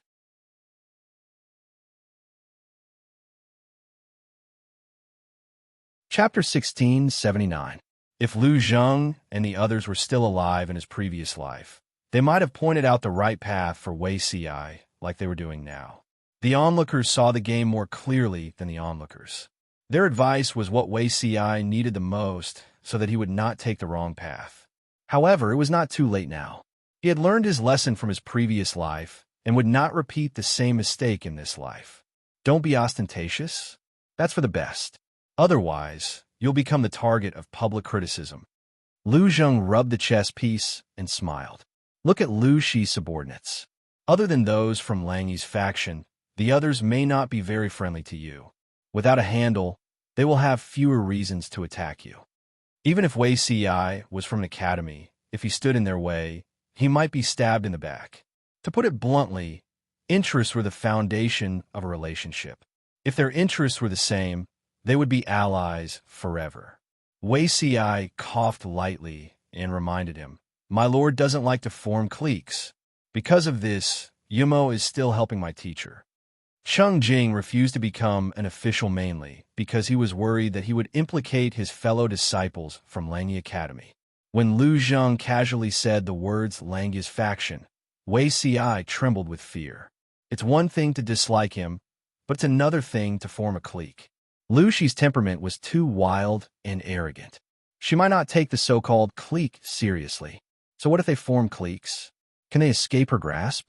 As long as they do not cross the line, she will most likely not make a big fuss. If they cross the line, even if they do nothing, she will still find a reason to get rid of them. Yumo is too cautious. Lu Zheng sneered. That's why. Lu Lanting is really not a likable person. Humility and politeness were the main qualities. Someone like Jiang Pingji, who could not wait to write, "I'm the best in the world," on her face to attract hatred, was naturally not likable. She was a heretic. Lu Zheng even had some malicious thoughts. He hoped that Jiang Pengji would fail miserably. Sooner or later, she will fail miserably. If she failed miserably, he wondered what expression she would have. Although he did not want to admit it, he had to admit that Lu Zheng's judgment was correct. Whether it was his majesty in his previous life or his lord in this life, both were so confident that they were conceited.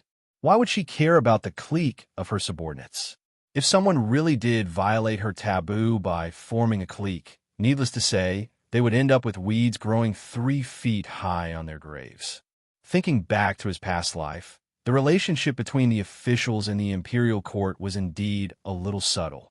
Wei Xi even suspected that the other party had deliberately allowed the officials to form a clique. If they stepped over her bottom line, she would strike violently and wipe them all out. Thinking along this line of thought, it was extremely terrifying. The Jiang dynasty had been established for 18 years. During this period of time, there had been several changes of power, and every time there was the shadow of His Majesty enforcing the law, toying with the entire imperial court with the strength of one person. Lu Zheng wanted to see his lord fail miserably in such an easy task, but he was probably daydreaming. Why don't Xiaoyin give her more confidence? Wei Xi said, "She can do it." Lu Zheng had an indescribable expression on his face. He gritted his teeth and said, "The husband follows the wife. I'm afraid of you." Wei Xi pursed his lips and smiled faintly. The light enveloped him, and it seemed that even his skin was suffused with a faint halo. He looked like a deity. How could there be such a good-looking man in this world? Kong Shintong suddenly thought. Wei Xi's smile froze halfway. Look, who did he discover? Wei Xi's expression was as usual. Lu Zheng waved at his adopted daughter, who was standing in the corridor and did not dare to enter the house. Shintong, come over and meet Uncle Master. Kong Shintong only came back to her senses when she heard the summons. She hurriedly but restrained herself and bowed. Niece greets Uncle Master. Lu Zheng introduced. I adopted her a while ago. She's smart and talented. The key is that she's filial and sensible. What do you think, Zi Xiao? He was like a father showing off his daughter and gleefully looked forward to hearing praises from Wei Xi. Wei Xi secretly raised his eyebrows. What's her name? Kong Shintong said, my niece's surname is Kong.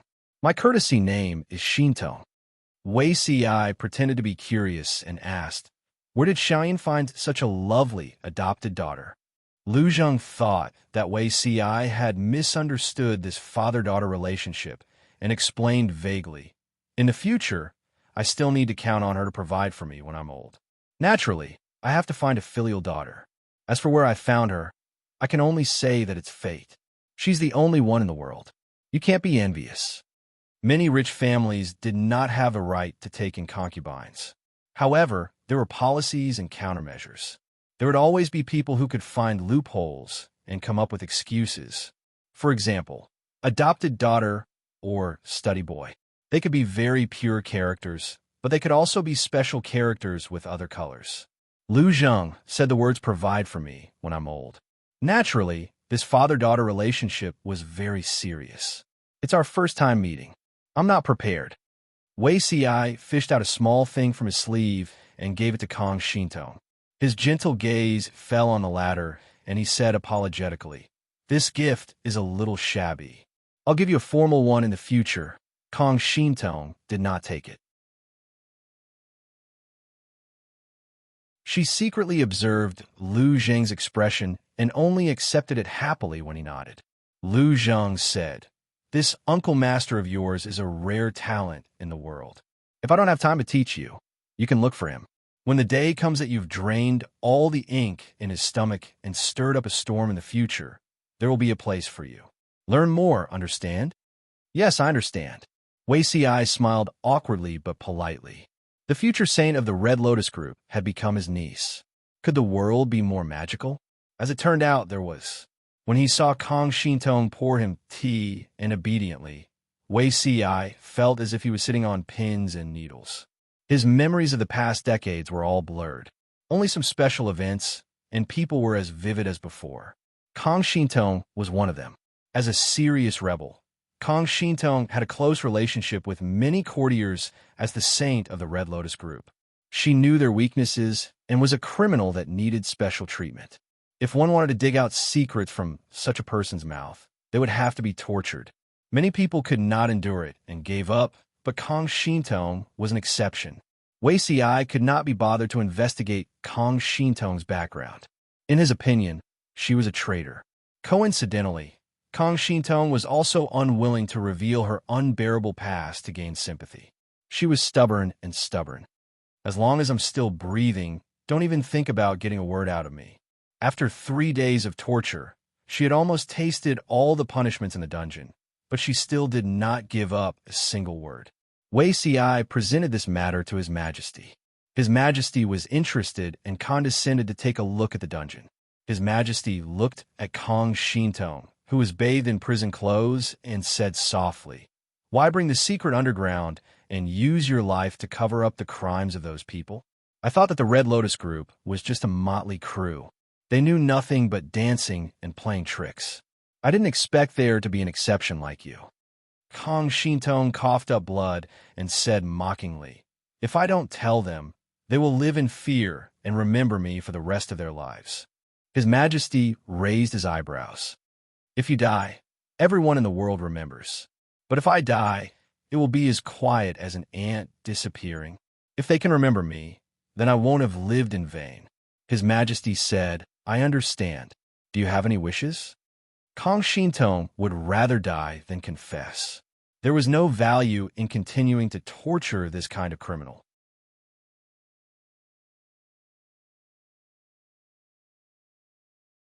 Chapter 1680. You want to be cremated? Everyone thought death was the same as the soul. If cremation was used, it would be the same as burning the bones and scattering the ashes. Other than Kang Shintong, this was the first time Her Majesty heard someone ask for it. When I was born, it was snowing heavily in Nansheng for 20 years. I heard from the servants that the sky and the earth were one color and a vast expanse of whiteness. After 3 consecutive days of torture, if Kang Shintong's willpower was not stronger than that of ordinary people, her soul would have long gone to hell. Her voice was as weak as a mosquito. Her words sounded more like she was talking to herself. I've seen corpses rotting, rotten flesh turning into water, maggots eating bones. No matter how beautiful a beauty is, she can't escape such an ending. I was born clean. I don't want to be dirty after death. Isn't it better to be burned? Her Majesty said, "As you wish." In the end, Kang Shintong burned herself to death wearing the prisoner's clothes that were dyed red with blood like a wedding gown. No matter how many evil things this woman did when she was alive, death was like an extinguished lamp. Wei Ci saw her die in the raging fire with his own eyes, so he didn't continue to pay attention to her. Time flew and years came again. He didn't expect to see her again. Wei Ci thought that since there were so many changes in this life, Kang Shintong might have died early in the disaster of Nanman. Even if she survived, her fate would most likely be different from her previous life, and she wouldn't be able to cause any trouble. He never expected that she would become Lu Zhang's adopted daughter. Wei Ci, who had always disliked gossiping, was a little curious. He beat around the bush and asked how Lu Zhang had managed to take them in. "Be a good husband." Lu Zhang looked at him sideways and warned him calmly, "You're a man with a family." Wei Ci almost choked on Lu Zhang's words. Just now, there was a brotherly love between them. How did they end up hurting each other in the blink of an eye? He dared to bet that Lu Zhang learned the term husband's way from his lord. "What are you thinking about, Xiaoyin?" Wei Ci couldn't help but interrupt to prevent Lu Zhang from letting his imagination run wild. "I only saw that this woman's face is strange and her birth chart is also strange. That's why I asked. Since she's your adopted daughter, she's your junior. Why would an elder have any thoughts about a little girl who hasn't reached marriageable age?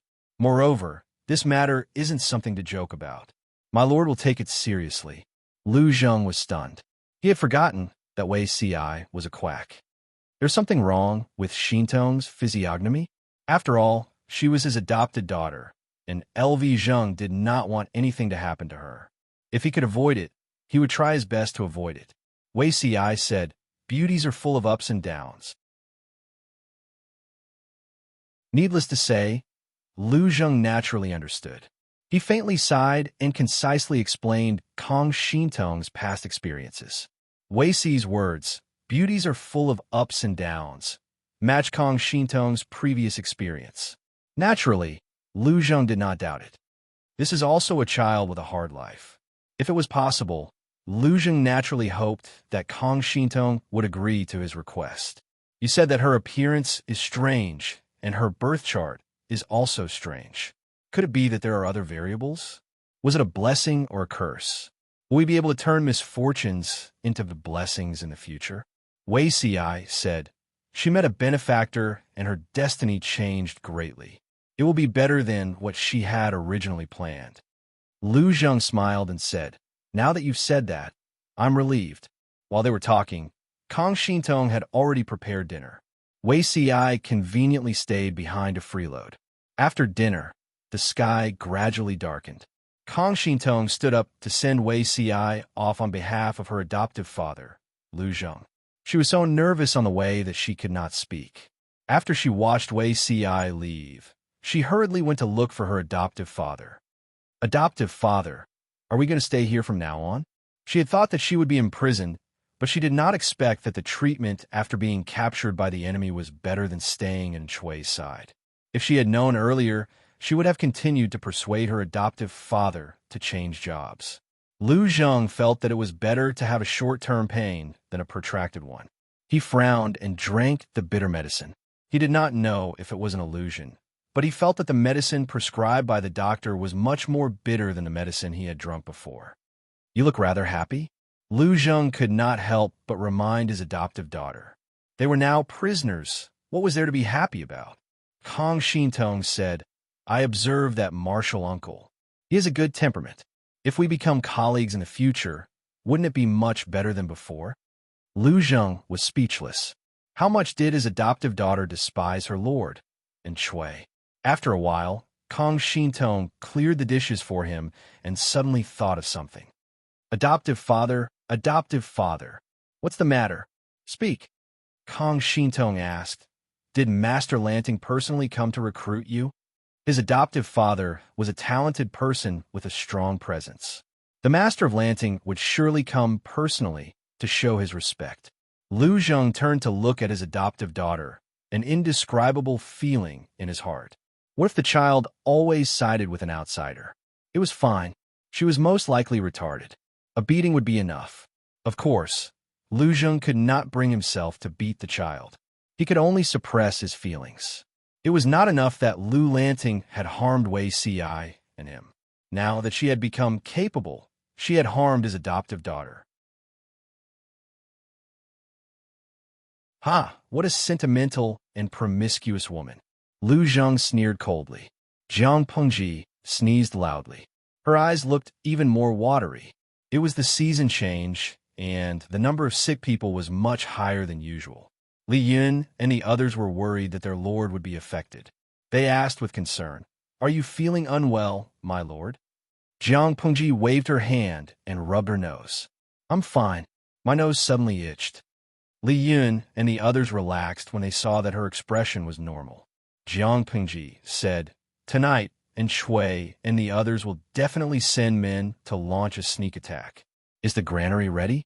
Li Yun replied, "General Fu has already brought men to set up an ambush. It's guaranteed that nothing will go wrong." And Shui had already run out of ammunition and food. Jiang Pengji had pointed out a clear path, and Shui, who had nowhere else to go, had no choice but to take the bait, telling to not to be careless. Whether this battle can end cleanly depends on him, Jiang Pengji reminded him. Jiang Pengji exhorted. She had no intention of getting involved. Li Yun cupped his fists and said, "Understood." Jiang Pengji did not personally lead the troops to set up an ambush, but she did not wait quietly in the tent for news either. How'd she got to AZ? TSK, didn't the streamer say that she would not wander the battlefield? Yes, Hen Finquang. Judging from the streamer's posture, it doesn't seem like she's going to lead the troops to smash in Chui's head. The idle people thought that Jiang Pengji was going to return to the martial world. Who knew that she would only lead 1,000 troops out to guard a certain mountain valley? Just as they were puzzled, Jiang Pengji opened her mouth to explain.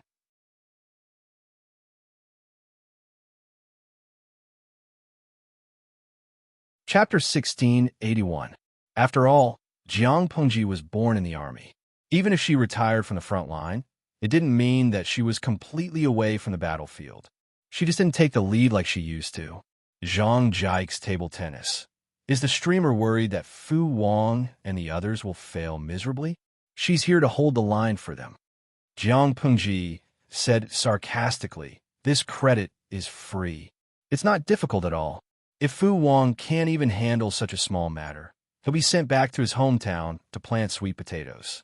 I'm worried about them. Why should I be worried about a few good-for-nothings?" Yueying, #carrot. Carrot hashtag. I can't get tired of seeing the streamer's hypocritical and arrogant look.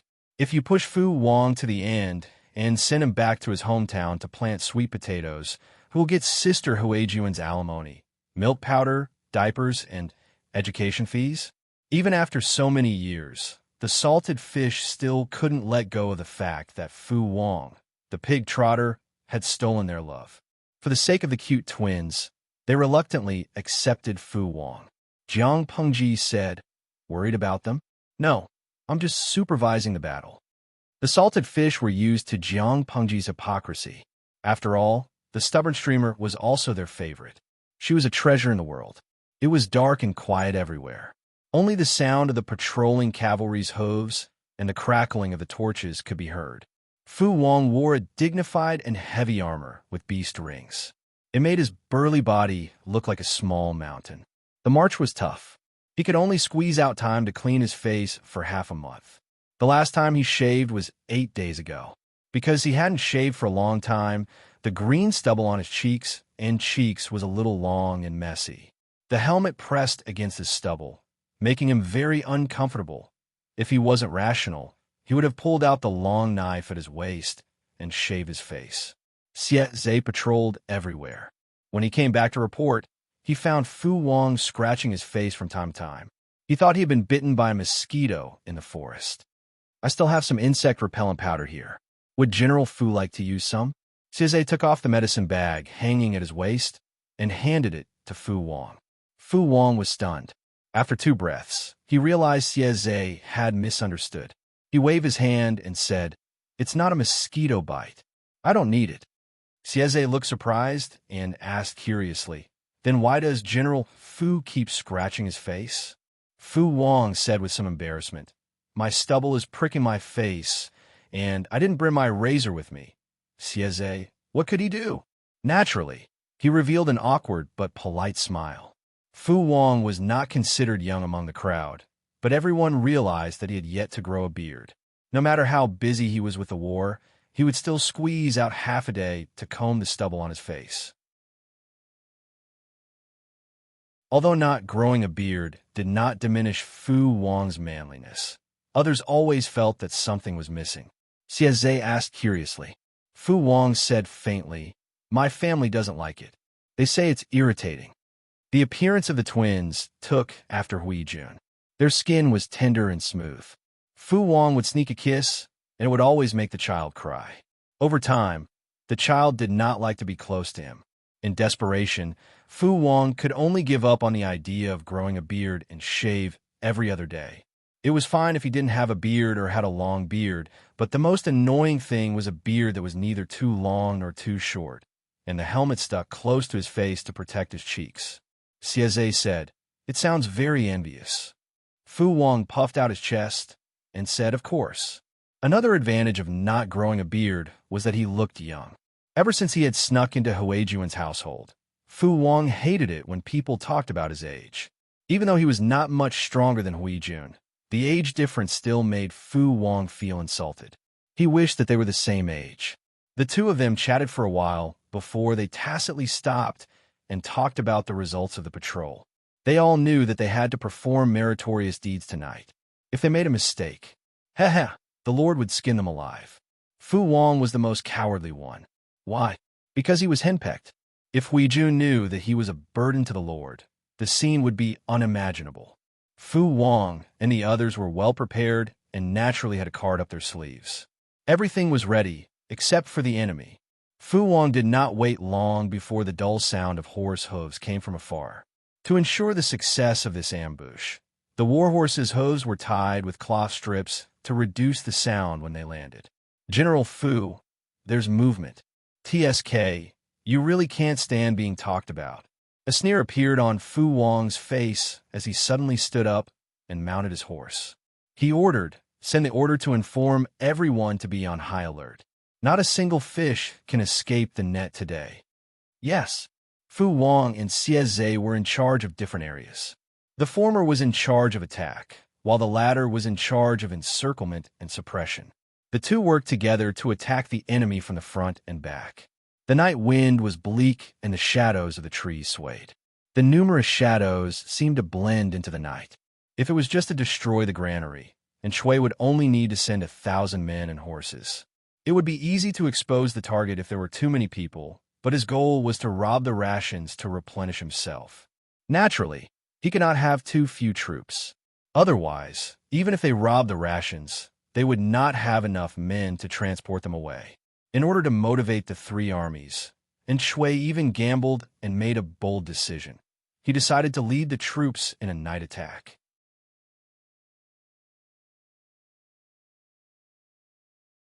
Of course, this night attack could not be compared to Jiang Pengji's magnificent feat. To put it bluntly, it was to follow in the center of the army. No matter if they advanced or retreated, there would be room. It was the safest. Even so, and Shui was somewhat reluctant. After all, not everyone was like Jiang Pengji, a monster who would feel uncomfortable if she did not fight or kill. And Shui valued his own life the most. Why would he risk his life? However, he had no choice but to do this.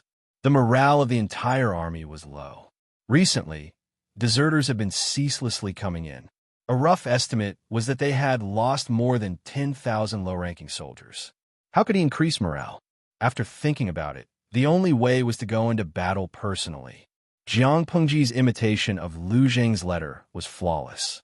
The rough map given was also real. And Shui led 30,000 carefully selected elites and set off.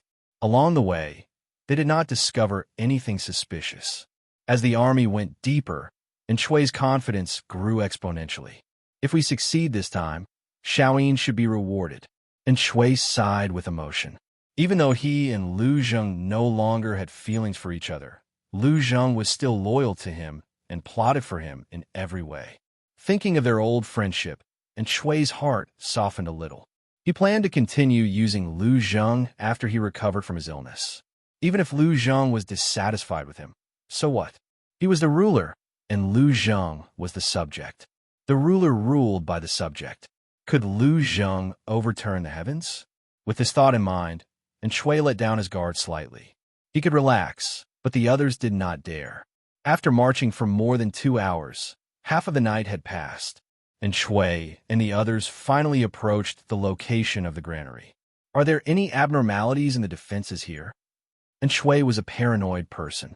Once he discovered anything unusual, he would immediately turn around and leave. Reporting to my lord, there are no abnormalities.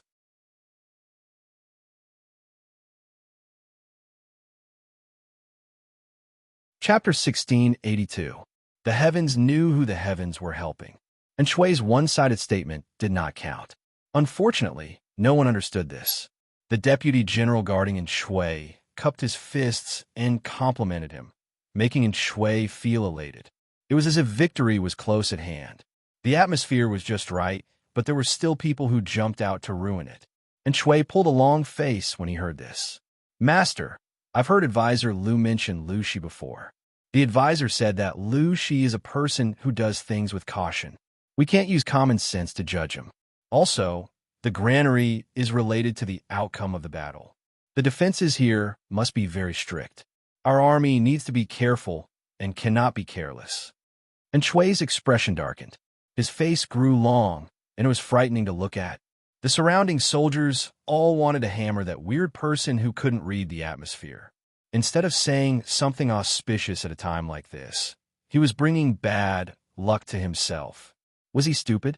The deputy general who had spoken did not feel that he was bringing bad luck. He was doing this for the good of his master. He spoke from the bottom of his heart and was speaking the truth. Good advice was unpleasant to the ear. He had to listen even if he didn't like it. And Shui could only respond with an awkward but polite smile. He remembered this deputy general in his heart. Perhaps it was the influence of this crow's mouth, but Shui's mood turned from sunny to cloudy. His heart seemed to be shrouded in a haze that could not be dispelled. It was as if something was going to happen soon. He couldn't explain it in detail. Because of this, Shui was even more dissatisfied with this crow's mouth. Shui was the master, not the vanguard. Naturally, he wouldn't be at the front lines. He could only judge the situation of the two armies based on his own eyes and the real-time battle reports. When he heard the shouts of killing coming from outside the granary, Shui knew that the two armies had started fighting. He clenched his fists nervously and gritted his teeth. Beads of sweat appeared on his forehead. How's the battle situation? Shui couldn't help but ask again. The results were very gratifying. While the granary's defenses were strong, the number of soldiers and horses stationed, there was only a regular number. The overall situation was not too different from the information Lu Zheng had given him. Even though these guards were all elites, they were outnumbered by the enemy.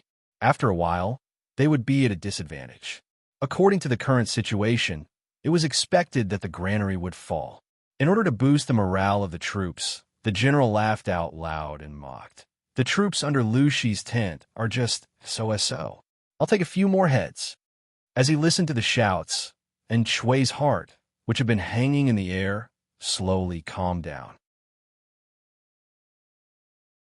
He recalled the wonderful plan Lu Zheng gave him, and the amount of grain stored in the granary that Lu Zheng had deduced based on all kinds of information. He could not help but feel excited.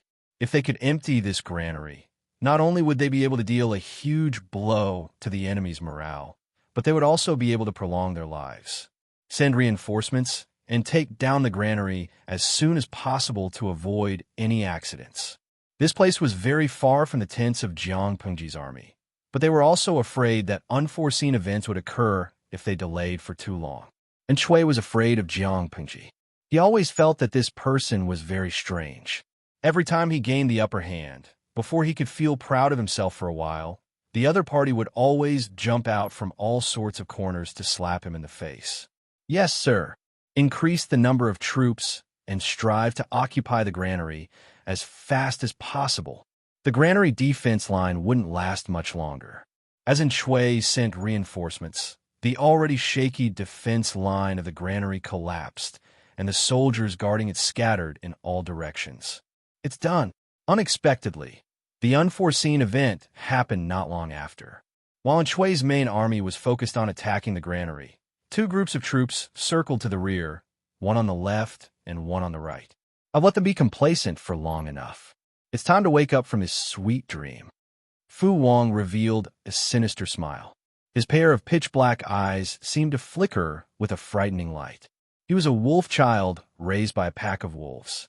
The night was a hindrance to others, but to him, it was like a fish in water. Fu Wang waved his hand, and a soldier immediately handed him a quiver of arrows. Disregarding the inhuman Jiang Pengji, Fu Wang's strength was among the best in the army. Fu Wang easily drew his two-pickle-heavy bow and released several arrows in unison. The moment the arrows left the bowstring, the archers who had been on standby for a long time drew their bows fully. The small bamboo whistle tied to the arrow shafts flew into the sky, emitting a sharp sound. The whistling arrow was the signal. The soldiers of the archery battalion who had been lying in ambush drew their bows. The first wave of arrows flew towards the enemy. The arrows that Fu Wang shot accurately hit the enemy.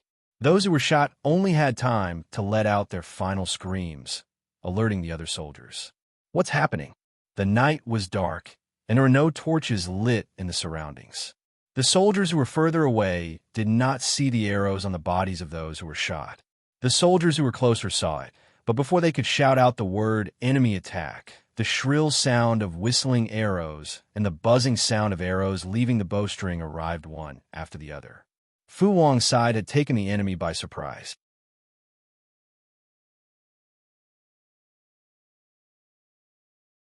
The other group, led by Commander Xie, was not to be outdone, and they also caused a commotion. By the time Shui discovered the unusual movements coming from the rear of the army, it was already too late. Report: 2 groups of enemy troops have appeared behind our army. Shui had been immersed in the joy of victory a second ago, but in the next second, he was pulled back to reality by the shouts of the messenger. What? Enemy troops? Shui thought he was hearing things. Where did the enemy troops come from? The messenger could only repeat it once. This time, Shui heard it clearly, but he was so shocked that his mind went blank. How could there be enemy troops? Jiang Pengji's main camp was at least 14 to 16 hours away from here. Even if she had received news that the granary had been attacked and had grown wings to fly over, she would not make it in time. Unless... Shui had a conjecture that made his limbs go cold. Unless the enemy had planned this beforehand and had predicted that Shui would lead troops to launch a sneak attack. So they had set up an ambush in advance and were only waiting for them to walk right into the trap. Don't panic, my lord. I will repel them right away. The commotion at the rear was not small, but it would take a while for it to reach the front. The vanguard troops who had taken the lead broke through the defensive line. The provisions were right in front of them, and they saw the defeated soldiers fleeing in all directions. Their joy grew even stronger. Lu Shi is nothing more than this. The general of the vanguard laughed heartily as he led his men into the granary. Sure enough, it was filled to the brim with rations. He pulled out the dagger at his waist and cut open the nearest bag of rations. The yellow grains that he had expected did not flow out. Instead, a pile of gravel gushed out. The general's smile froze halfway. His right hand, which was holding the dagger, was trembling. We've fallen into a trap. Order the army to retreat quickly. He shouted at the top of his lungs, but it was still too late.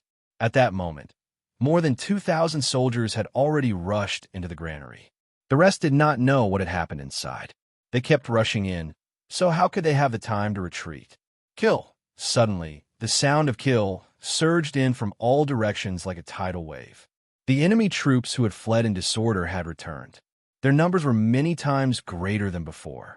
Shui's army was shocked by the word fall into a trap.